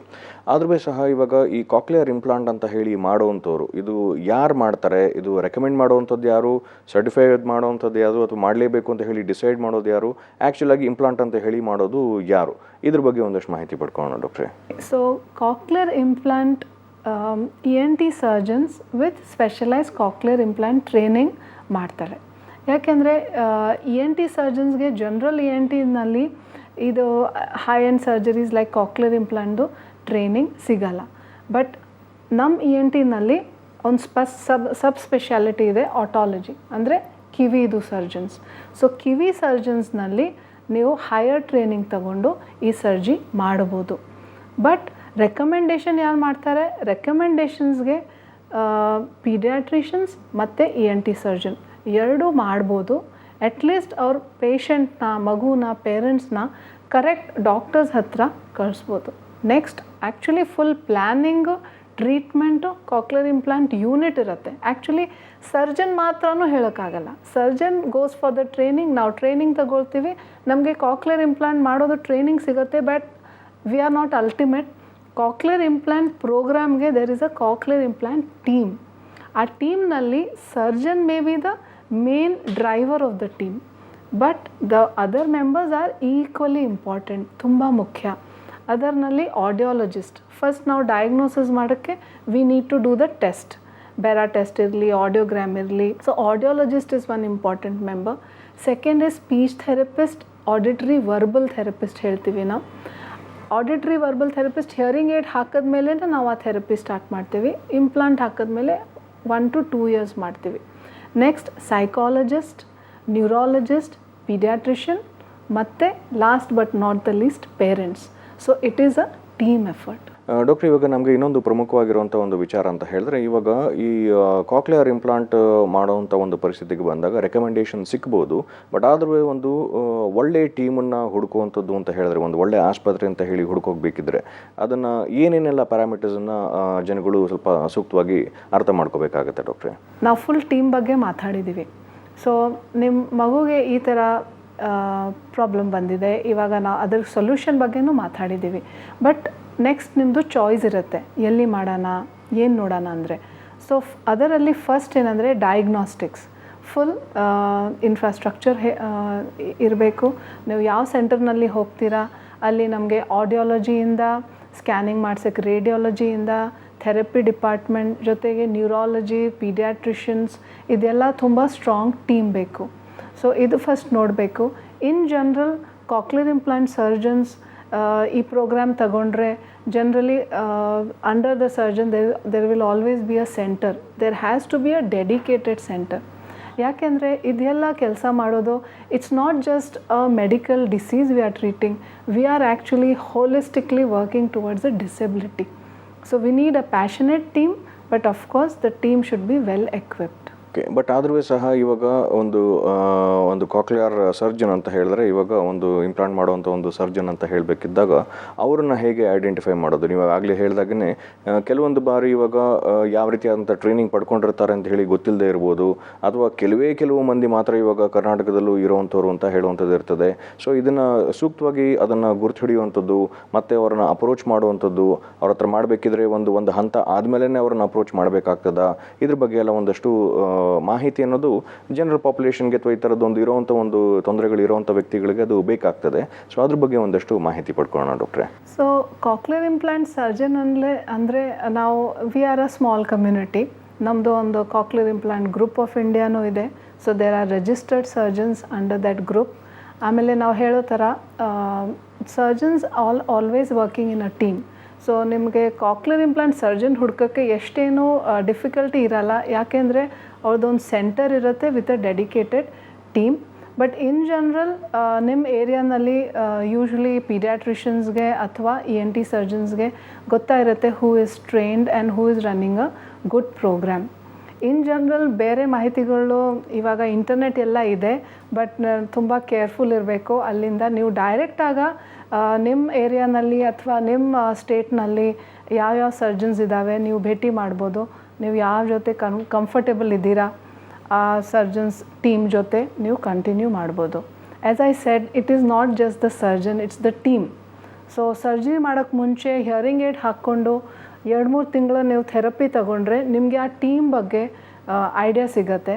ಆಮೇಲೆ ನೀವು ಕಾಕ್ಲಿಯರ್ ಇಂಪ್ಲಾಂಟ್ ಬಗ್ಗೆ ಡಿಸಿಷನ್ ತಗೋಬೋದು ಕಾನ್ಫಿಡೆಂಟ್. ಓಕೆ, ಬಟ್ ಅದೇ ರೀತಿಯಲ್ಲಿ ಇವಾಗ ಒಂದು ಪೇಷಂಟ್ ಬಂದಿದ್ದಾರೆ ಅಂತ ಹೇಳಿದಾಗ, ಇಂಥ ಒಂದು ಕೇಸ್ ಬಂದಿದೆ ಅಂತ ಹೇಳಿದಾಗ, ಇವಾಗ ಮತ್ತೊಮ್ಮೆ ಎಲ್ಲ ರೀತಿಯಾದಂಥ ಟೆಸ್ಟ್ಗಳನ್ನ ಮಾಡಿಸಿ ಈ ಥರದೊಂದು ತೊಂದರೆ ಇದೆ ಅಂತ ಹೇಳಿ ಖಾತ್ರಿ ಪಡಿಸ್ಕೊಳ್ಳೋಂಥ ಒಂದು ಅವಶ್ಯಕತೆ ಇರುತ್ತಾ? ನೀವು ಅದನ್ನು ಮಾಡ್ತೀರಾ ಅಥವಾ ಒಂದು ರೆಕಮೆಂಡೇಷನ್ ಆಧಾರದ ಮೇಲೆ ಇವಾಗ ನೆಕ್ಸ್ಟ್ ಸ್ಟೆಪ್ ಅಂತ ಹೇಳಿ ತಗೊಳ್ತೀರಾ? ಯಾವ ರೀತಿಯಲ್ಲಿ ಮ್ಯಾನೇಜ್ ಮಾಡ್ತೀರಾ ಡಾಕ್ಟ್ರೆ? ಯೂಶ್ವಲಿ ನಾವು ರೇಡಿಯಾಲಜಿ ಅಂದರೆ CT ಸ್ಕ್ಯಾನ್ ಮತ್ತು MRI ಸ್ಕ್ಯಾನ್ಸ್ ಸಾಮಾನ್ಯವಾಗಿ ರಿಪೀಟ್ ಮಾಡಲ್ಲ. ಯಾಕೆ ಅಂದರೆ ಎಸ್ಪೆಷಲಿ CT ಸ್ಕ್ಯಾನಲ್ಲಿ ಸುಮಾರು ರೇಡಿಯೇಷನ್ಸ್ ಇರುತ್ತೆ. MRI ಸ್ಕ್ಯಾನ್ ಮಾಡೋಕ್ಕೆ ನಾವು ಮಗುಗೆ ಆ್ಯನೆಸ್ಥೀಸಿಯಾ ಕೊಡಬೇಕು. ಸೊ ತುಂಬ ಲೆಬೋರಿಯಸ್ ಪ್ರೋಸೆಸ್ ಇರುತ್ತೆ. ಸೊ ಯೂಶ್ವಲಿ ನಾವು ರೇಡಿಯಾಲಜಿ ರಿಪೀಟ್ ಮಾಡಲ್ಲ. ಬಟ್ ಅಕಸ್ಮಾತ್ ಮಗು ರೆಸ್ಪಾನ್ಸ್ ಮಾಡ್ತಾ ಇಲ್ಲ ಅಥವಾ ನಮಗೆ ಸ್ಪೀಚ್ ವರ್ಸಸ್ ಹಿಯರಿಂಗು ಮಾತು ಬರೋದು ಎಷ್ಟು ಪ್ರೋಗ್ರೆಸ್ ಇದೆಯಾ ಇಲ್ವೋ ಕಾನ್ಫಿಡೆನ್ಸ್ ಇಲ್ಲ ಅಂದರೆ ನಾವು ಬೆರಾ ಟೆಸ್ಟ್ ಅಥವಾ ಪ್ಯೂರ್ ಟೋನ್ ಆಡಿಯೋಮೆಟ್ರಿ ಈ ಥರದ್ದು ಆಡಿಯಾಲಜಿ ಟೆಸ್ಟು ರಿಪೀಟ್ ಮಾಡ್ತೀವಿ. ಬಟ್ ಅದೇ ರೀತಿಯಲ್ಲಿ ಇವಾಗ ಒಂದು ಪ್ರಮುಖವಾಗಿರುವಂಥ ಒಂದು ಪ್ರಶ್ನೆ ಬರೋದು ಅಂತ ಹೇಳಿದ್ರೆ, ಇವಾಗ ಈ ರೀತಿಯಾಗಿ ಮಾಡಿದ್ರೆ ಇವಾಗ ಫೇಲ್ ಆಗುವಂಥ ಒಂದು ಚಾನ್ಸಸ್ ಏನಾದರೂ ಇರಬಹುದಾ? ಅಥವಾ ಇವಾಗ ಆಪ್ರೇಷನ್ನು ಸಕ್ಸಸ್ ಅಂತ ಹೇಳುವಂಥದ್ದನ್ನು ಕೇಳ್ತೀವಿ, ಅದೇ ರೀತಿಯಲ್ಲಿ ಇಂಪ್ಲಾಂಟ್ ಏನಾದರೂ ಫೇಲ್ಯೂರ್ ಅಂತ ಹೇಳುವಂಥ ಒಂದು ಚಾನ್ಸಸ್ ಏನಾದರೂ ಇರ್ಬೋದಾ? ಅದನ್ನು ಇವಾಗ ಎಷ್ಟು ಮಟ್ಟಿಗೆ ಇವಾಗ ರಿಸ್ಕ್ ಫ್ಯಾಕ್ಟರ್ ಅಂತ ಹೇಳಿ ಅದನ್ನು ತಿಳ್ಕೊಬೇಕಾಗ್ತದೆ. ಅದರಿಂದ ಇವಾಗ ಬರುವಂಥ ಒಂದು ಕಾಂಪ್ಲಿಕೇಶನ್ಸ್ ಅಂತ ಏನಾದರೂ ಇರ್ತದಾ? ಇದ್ರ ಬಗ್ಗೆ ಒಂದಷ್ಟು ಮಾಹಿತಿ ಪಡ್ಕೊಳ್ಳೋಣ ಡಾಕ್ಟ್ರೆ. ಇದು ಲಾಂಗ್ ಟರ್ಮ್ ಫೇಲಿಯರ್ಸು ನಾವು ಎರಡು ಭಾಗದಲ್ಲಿ ಡಿವೈಡ್ ಮಾಡ್ಬೋದು. ಒಂದೇನೆಂದರೆ ಇಂಪ್ಲಾಂಟ್ ಫ್ಯಾಕ್ಟರ್, ಟೆಕ್ನಾಲಜಿ ಫ್ಯಾಕ್ಟರ್ ಹೇಳ್ಬೋದು, ಒಂದು ಹ್ಯೂಮನ್ ಫ್ಯಾಕ್ಟರ್ ಹೇಳ್ಬೋದು. ಸೊ ಈ ಥರ ನಾವು ಲಾಂಗ್ ಟರ್ಮ್ ಫೇಲಿಯರ್ ಡಿವೈಡ್ ಮಾಡ್ತೀವಿ. ಟೆಕ್ನಾಲಜಿ ಫ್ಯಾಕ್ಟರ್ ಏನಂದರೆ, ಸರಿ ನಾವು ಇಂಪ್ಲಾಂಟ್ ಹಾಕಿದ್ದೀವಿ, ಇಟ್ಸ್ ಇವೆಂಚುಲಿ ಅ ಟೆಕ್ನಾಲಜಿ, ಒಂದು ಮಷೀನ್ ಇದೆ, ಅದು ಒಳಗಡೆ ಹೋದ್ಮೇಲೆ ಕೆಲಸ ಮಾಡುತ್ತೆ, ಆಮೇಲೆ ಅದ್ರಿಗೆ ಏನನ್ನ ಆಯಿತು, ಬಿಕಾಸ್ ಇವೆಂಚುಲಿ ಅಲ್ಲಿ ಇಲೆಕ್ಟ್ರೋಡ್ಸ್ ಇರ್ತವೆ, ಅದರಲ್ಲಿ ಏನನ್ನ ಮಿಸ್ಫೈರ್ ಆಯಿತು, that is called technology failure. ತುಂಬ ರೇರ್. ಬಟ್ ಇದುವರೆಗೂ most of the cochlear implant companies ಅಕಸ್ಮಾತ್ if we approach them that this child is not hearing, ಈ ಮಗು ಕೇಳ್ತಾ ಇಲ್ಲ, ನಿಮ್ಮ ಟೆಕ್ನಾಲಜಿಯಿಂದ ಇದೆ, ಬಿಕಾಸ್ ಇದೆಲ್ಲ ನಾವು ಕಂಪ್ಯೂಟರ್ನಲ್ಲಿ ಚೆಕ್ ಮಾಡ್ಬೋದು. ಪ್ರತ್ಯೇಕ ಇಲೆಕ್ಟ್ರೋಡ್ ಫೈರ್ ಮಾಡ್ತಾ ಇದೆಯಾ ಇಲ್ವೋ ಇದೆಲ್ಲ ನಾವು ಟೆಸ್ಟ್ ಮಾಡ್ಬೋದು. ಸೊ ಟೆಕ್ನಾಲಜಿ ಫೇಲಿಯರ್ ಇದ್ದರೆ ನಾವು ಕಂಪನಿಗೆ ಹೋಗಿ ಹೇಳಿ we can always get a free replacement, but child goes for another surgery. ಅದಕ್ಕೆ ಇನ್ನೊಂದು ಆಪ್ರೇಷನ್ ಮಾಡಿ ಅದು ಹಳೇದು ತೆಗ್ದು ಹೊಸದು ಹಾಕಬೇಕು. ಸೊ ಇದು technology failure long term, very rare ಆಗ್ಬೋದು. ಹ್ಯೂಮನ್ ಫ್ಯಾಕ್ಟರ್ನಲ್ಲಿ ಫೇಲಿಯರ್ ಅಂದರೆ ಏನು? It is common in the sense, ಇವಾಗ ನಾವು ಟೀಮ್ ಅಂತ ಹೇಳ್ತಾ ಇದ್ದೀವಿ, ಥೆರಪಿ ಅಂತ ಹೇಳ್ತಾ ಇದ್ದೀವಿ. ಅಕಸ್ಮಾತ್ ನೀವು ಇದೆಲ್ಲ ತಗೊಂಡಿಲ್ಲ, ಸರ್ಜರಿ ಮಾಡಿದ್ದೀವಿ, ಎಷ್ಟು ಕಾಸ್ಟ್ಲಿ ಇಂಪ್ಲಾಂಟ್ ಇದೆ, ಮಾತು ಬರುತ್ತೆ, ನಾವು ಮನೆಯಲ್ಲಿ ಲೆಸನ್ ತಗೊಳ್ಳೋಣ. ನೀವು AVT 2 ವರ್ಷ ತಗೊಂಡಿಲ್ಲ, ನೀವು ಸೀರಿಯಸ್ವಾಗ ಎಲ್ಲ ಅವ್ರು ಏನು ಹೇಳ್ಕೊಡ್ತಾರೆ ನೀವು ಮನೆಯಲ್ಲಿ ಅದೆಲ್ಲ ಹೋಮ್ವರ್ಕ್ ಮಾಡಲಿಲ್ಲ ಅಂದರೆ your child will become non user. ಅಂದರೆ ಆ ಮಗು ಆ ಇಂಪ್ಲಾಂಟ್ ಸರಿಯಾಗಿ ಯೂಸ್ ಮಾಡ್ತಾ ಇಲ್ಲ, 100% ಇಂಪ್ಲಾಂಟ್ದು ಯೂಸ್ ಮಾಡ್ತಾ ಇಲ್ಲ. So that also can be called as a long term failure. Okay, but ಇವಾಗ ಈ ಥರ ಒಂದು ಇಂಪ್ಲಾಂಟ್ ಅಂತ ಹೇಳಿ ಆದಮೇಲೆ ಇವಾಗ ಜೀವನ ಪರ್ಯಂತ ಇದನ್ನು ಒಂದು ಮೇಂಟೆನೆನ್ಸ್ ಅಂತ ಹೇಳುವಂಥದ್ದು ಒಂದು ಫ್ಯಾಕ್ಟರ್ ಬಿಟ್ಟರೆ, ಇದರೊಟ್ಟಿಗೆ ಇವಾಗ ಬೇರೆ ರೀತಿಯಾದಂಥ ಮೆಡಿಕೇಷನ್ ತಗೊಳ್ಳುವಂಥ ಒಂದು ಅಗತ್ಯ ಇರುತ್ತಾ ಅನ್ನೋದು ಇನ್ನೂ ಒಂದು ಪ್ರಶ್ನೆ ಬರ್ತದೆ. ಅದ್ರ ಬಗ್ಗೆ ಒಂದಷ್ಟು ಮಾಹಿತಿ ಪಡ್ಕೊಳ್ಳೋಣ. ಇಲ್ಲ, ನಾವು ಶುರುವಾತಿನಲ್ಲಿ ಅದು 3 ಇಮ್ಯುನೈಸೇಷನ್ ಅಂದರೆ 3 ಇಂಜೆಕ್ಷನ್ ಸರ್ಜರಿ ಮುಂಚೆ ಹೇಳಿದ್ದೀವಿ. ಅದರ ಬಿಟ್ಟು ಸರ್ಜರಿ ಆದಮೇಲೆ 1 ವಾರ ಆ್ಯಂಟಿಬಯೋಟಿಕ್ ಬಿಟ್ಟು ಆ್ಯಸ್ ಸಚ್ ಯಾವುದು ಮೆಡಿಕೇಷನ್ ಲಾಂಗ್ ಟರ್ಮ್ ಇರಲ್ಲ. ಬಟ್ ಅದೇ ರೀತಿಯಲ್ಲಿ ಇವಾಗ ಒಂದೊಮ್ಮೆ ಇವಾಗ ಅದನ್ನು ಅಪ್ಗ್ರೇಡ್ ಮಾಡ್ಕೋಬೇಕು ಅಂತ ಹೇಳುವಂಥ ಒಂದು ಪರಿಸ್ಥಿತಿ ಬಂದರೆ, ಇವಾಗ ಕಾಕ್ಲಿಯರ್ ಇಂಪ್ಲಾಂಟ್ ಅಂತ ಹೇಳುವಂಥದ್ದು ಸಾಕಷ್ಟು ವರ್ಷಗಳಿಂದ ಮಾಡ್ತಾ ಇರಬಹುದು. ಸೊ ಹಾಗಾಗಿ ಇವಾಗ ಆಗಿಂದಾಗೆ ಇವಾಗ ಹೊಸ ಮಾಡೆಲ್ಸ್ ಅಂತ ಆಗಿರ್ಬೋದು, ಅಪ್ಗ್ರೇಡೇಷನ್ ಅಂತ ಹೇಳಿ ಆಗಿರ್ಬೋದು, ಲೇಟೆಸ್ಟ್ ಆಗಿರುವಂಥದ್ದು ಬರ್ತಾ ಇರ್ಬೋದು. ಸೊ ಇಂಥವ್ರಿಗೆ ಇವಾಗ ಅದನ್ನು ರಿಪ್ಲೇಸ್ಮೆಂಟ್ ಅಂತ ಹೇಳುವಂಥ ಒಂದು ಅಗತ್ಯತೆ ಬರುತ್ತಾ, ಅಥವಾ ಅದನ್ನು ನೀವು ರೆಕಮೆಂಡ್ ಮಾಡ್ತೀರಾ? ಬಂದರೆ ಯಾವ ಹಂತದಲ್ಲಿ ಅಥವಾ ಎಷ್ಟು ವರ್ಷಗಳ ನಂತರ ಇದನ್ನು ರೆಕಮೆಂಡ್ ಮಾಡ್ತೀರಾ? ಇದ್ರ ಬಗ್ಗೆ ಒಂದಷ್ಟು ಮಾಹಿತಿ ಪಡ್ಕೊಳ್ಳೋಣ. ಇವಾಗ cochlear implant is about 35 years old. So ನಮ್ಮ ಮೆಡಿಕಲ್ ಇದರಲ್ಲಿ ನೋಡಿದ್ರೆ ಇನ್ನೂ ಇದು ಹೊಸ ಟೆಕ್ನಾಲಜಿ. ಬಟ್ ಅಫ್ಕೋರ್ಸ್ ಈ 30 ವರ್ಷದಲ್ಲಿ ನಮಗೆ ತುಂಬ ಕಾಕ್ಲಿಯರ್ ಇಂಪ್ಲಾಂಟ್ದು ಲಾಂಗ್ ಟರ್ಮ್ ಯೂಸ್ ಬಗ್ಗೆ ತುಂಬ ಇನ್ಫಾರ್ಮೇಷನ್ ಇದೆ. ಇಂಪ್ಲಾಂಟ್ದು ಇನ್ನರ್ ಪಾರ್ಟ್ ಅಂದರೆ ಒಳಗಡೆ ಇರೋದು part no problem, but processor ಆಚೆ ಇರೋದು ಸ್ಪೀಚ್ ಪ್ರೊಸೆಸರ್ ಪ್ರತ್ಯೇಕ 5 ವರ್ಷದಿಂದ 10 ವರ್ಷ ಮಧ್ಯದಲ್ಲಿ ರಿಪ್ಲೇಸ್ಮೆಂಟ್ ಮಾಡಿದ್ರೇ ಒಳ್ಳೆಯದು. ಯಾಕೆಂದರೆ ಮಗು ಬೆಳೀತಾ ಮಗುದು ಡಿಮ್ಯಾಂಡ್ ಜಾಸ್ತಿ ಆಗುತ್ತೆ. ಸೊ ಆ ಡಿಮ್ಯಾಂಡ್ ಜೊತೆ ನಿಮ್ಮದು ಹೊಸದು ಪ್ರೊಸೆಸರ್, ಒಂದು ಎಕ್ಸಾಂಪಲ್ ಕೊಡ್ತೀನಿ. ಇವಾಗ ಮಾರ್ಕೆಟ್ನಲ್ಲಿ ಇವತ್ತು ಬೆಸ್ಟ್ ಪ್ರೊಸೆಸರ್ ಅಂದರೆ ಏನು ಬೆಟರ್ ಟೆಕ್ನಾಲಜಿ ಇದೆ. ಆ ಬೆಟರ್ ಟೆಕ್ನಾಲಜಿ ಏನಂದರೆ ಆ ಇಂಪ್ಲಾಂಟ್ ಹಾಕಿ ನೀವು ಒಂದು ಆಚೆ ಟ್ರಾಫಿಕ್ನಲ್ಲಿ ಹೋದರೆ ಅದು ಆಟೋಮ್ಯಾಟಿಕ್ ನಾಯ್ಸಿ ಸಿಚುವೇಶನ್ಗೆ ಹೋಗಿಬಿಡುತ್ತೆ.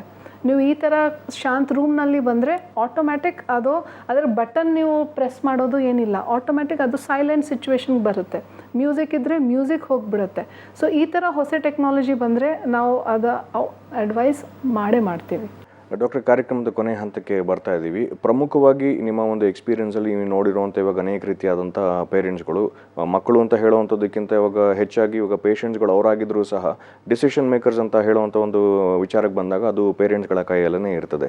ಸೊ ಅಂಥವರಿಗೆ ನೀವು ಒಂದು ಕಿವಿ ಮಾತು ಅಂತ ಹೇಳುವಂಥದ್ದಿದ್ದರೆ, ಒಂದು ಪರ್ಟಿಕ್ಯುಲರ್ಲಿ ಇವಾಗ ಕಿವುಡುತನದ ಬಗ್ಗೆ ಅಥವಾ ಹಿಯರಿಂಗ್ ಕಂಪ್ಲೀಟ್ ಲಾಸ್ ಅಂತ ಹೇಳುವಂಥದ್ದಾಗಿರ್ಬೋದು ಅಥವಾ ಪಾರ್ಷಿಯಲ್ ಲಾಸ್ ಅಂತ ಆಗಿರ್ಬೋದು, ಇಂಥ ಸಂದರ್ಭಗಳಲ್ಲಿ ಯಾವ ರೀತಿಯಾದಂಥ ಮೆಷರ್ಸನ್ನು ತಗೋಬೇಕು ಮತ್ತು ಡಿಸಿಷನ್ ಮೇಕಿಂಗ್ ಅಂತ ಹೇಳುವಂಥದ್ದು ಯಾವ ಹಂತದಲ್ಲಿ ಎಷ್ಟು ಒಂದು ಮಗುನ ಒಂದು ಮನಸ್ಸಿನಲ್ಲಿ ಇಟ್ಕೊಂಡು ಯಾವ ರೀತಿಯಾದಂಥ ಒಂದು ಡಿಸಿಷನ್ಸನ್ನು ತಗೋಬೇಕಾಗ್ತದೆ, ಇದ್ರ ಬಗ್ಗೆ ಒಂದಷ್ಟು ಮಾಹಿತಿ ನೀಡ್ತಾ ಇವತ್ತಿನ ಕಾರ್ಯಕ್ರಮ ಮುಗಿಸೋಣ. ಡಾಕ್ಟ್ರೆ, ನಂದು ಒಂದೇ ಒಂದು ಮುಖ್ಯ ಮೆಸೇಜ್ ಇದೆ.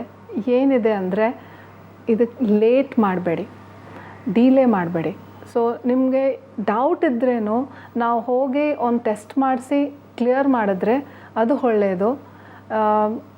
ರಾದರ್ ದೆನ್ ನಾವು ವೆಯ್ಟ್ ಮಾಡಿ ನೋಡೋಣ, ಮಗು ಬೆಳುತ್ತೆ ಆಮೇಲೆ ಮಾತು ಬರುತ್ತೆ. ಸೊ ಬೆಸ್ಟ್ ಏನಂದರೆ ನಂದು ಒಂದೇ ಒಂದು ಮೆಸೇಜ್ ಇದೆ. ಡೌಟ್ ಇದ್ದರೆ ಅಥವಾ ಯಾವ ಟೆಸ್ಟ್ ಫೇಲ್ ಆದರೆ ನೀವು ವೆಯ್ಟ್ ಮಾಡಬೇಡಿ, ತಕ್ಷಣ ಅದರದ್ದು ಕನ್ಫರ್ಮೇಷನ್ ಮಾಡಿ. ಎಷ್ಟು ಚಿಕ್ಕ ಏಜಲ್ಲಿ ನಮ್ಗೆ ಗೊತ್ತಾದರೆ ನಾವು ಟ್ರೀಟ್ಮೆಂಟ್ ಕೊಟ್ಟರೆ ಎಷ್ಟು normal schooling, normal life, independent child ಇರುತ್ತೆ, ಇಂಡಿಪೆಂಡೆಂಟ್ ಅಡಲ್ಟ್ ಇರುತ್ತೆ. ಖಂಡಿತವಾಗ್ಲೂ ಅಂತ ಹೇಳಿದ್ರೆ ಇವಾಗ ಒಂದು ಕಿವುಡುತನ ಅಂತ ಹೇಳುವಂಥದ್ದು ಅದು ಅನೇಕ ಕಾರಣಗಳಿಂದ ಬಂದಿರ್ಬೋದು.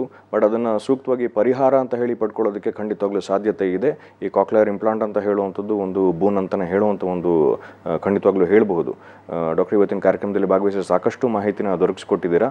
ನಮ್ಮ ವೀಕ್ಷಕರೆಲ್ಲ ಪರವಾಗಿ ತಮಗೆ ಧನ್ಯವಾದಗಳು. ವೀಕ್ಷಕರ ಮತ್ತೆ ಮುಂದಿನ ಕಾರ್ಯಕ್ರಮದಲ್ಲಿ ಭೇಟಿಯಾಗೋಣ. ನಮಸ್ಕಾರ.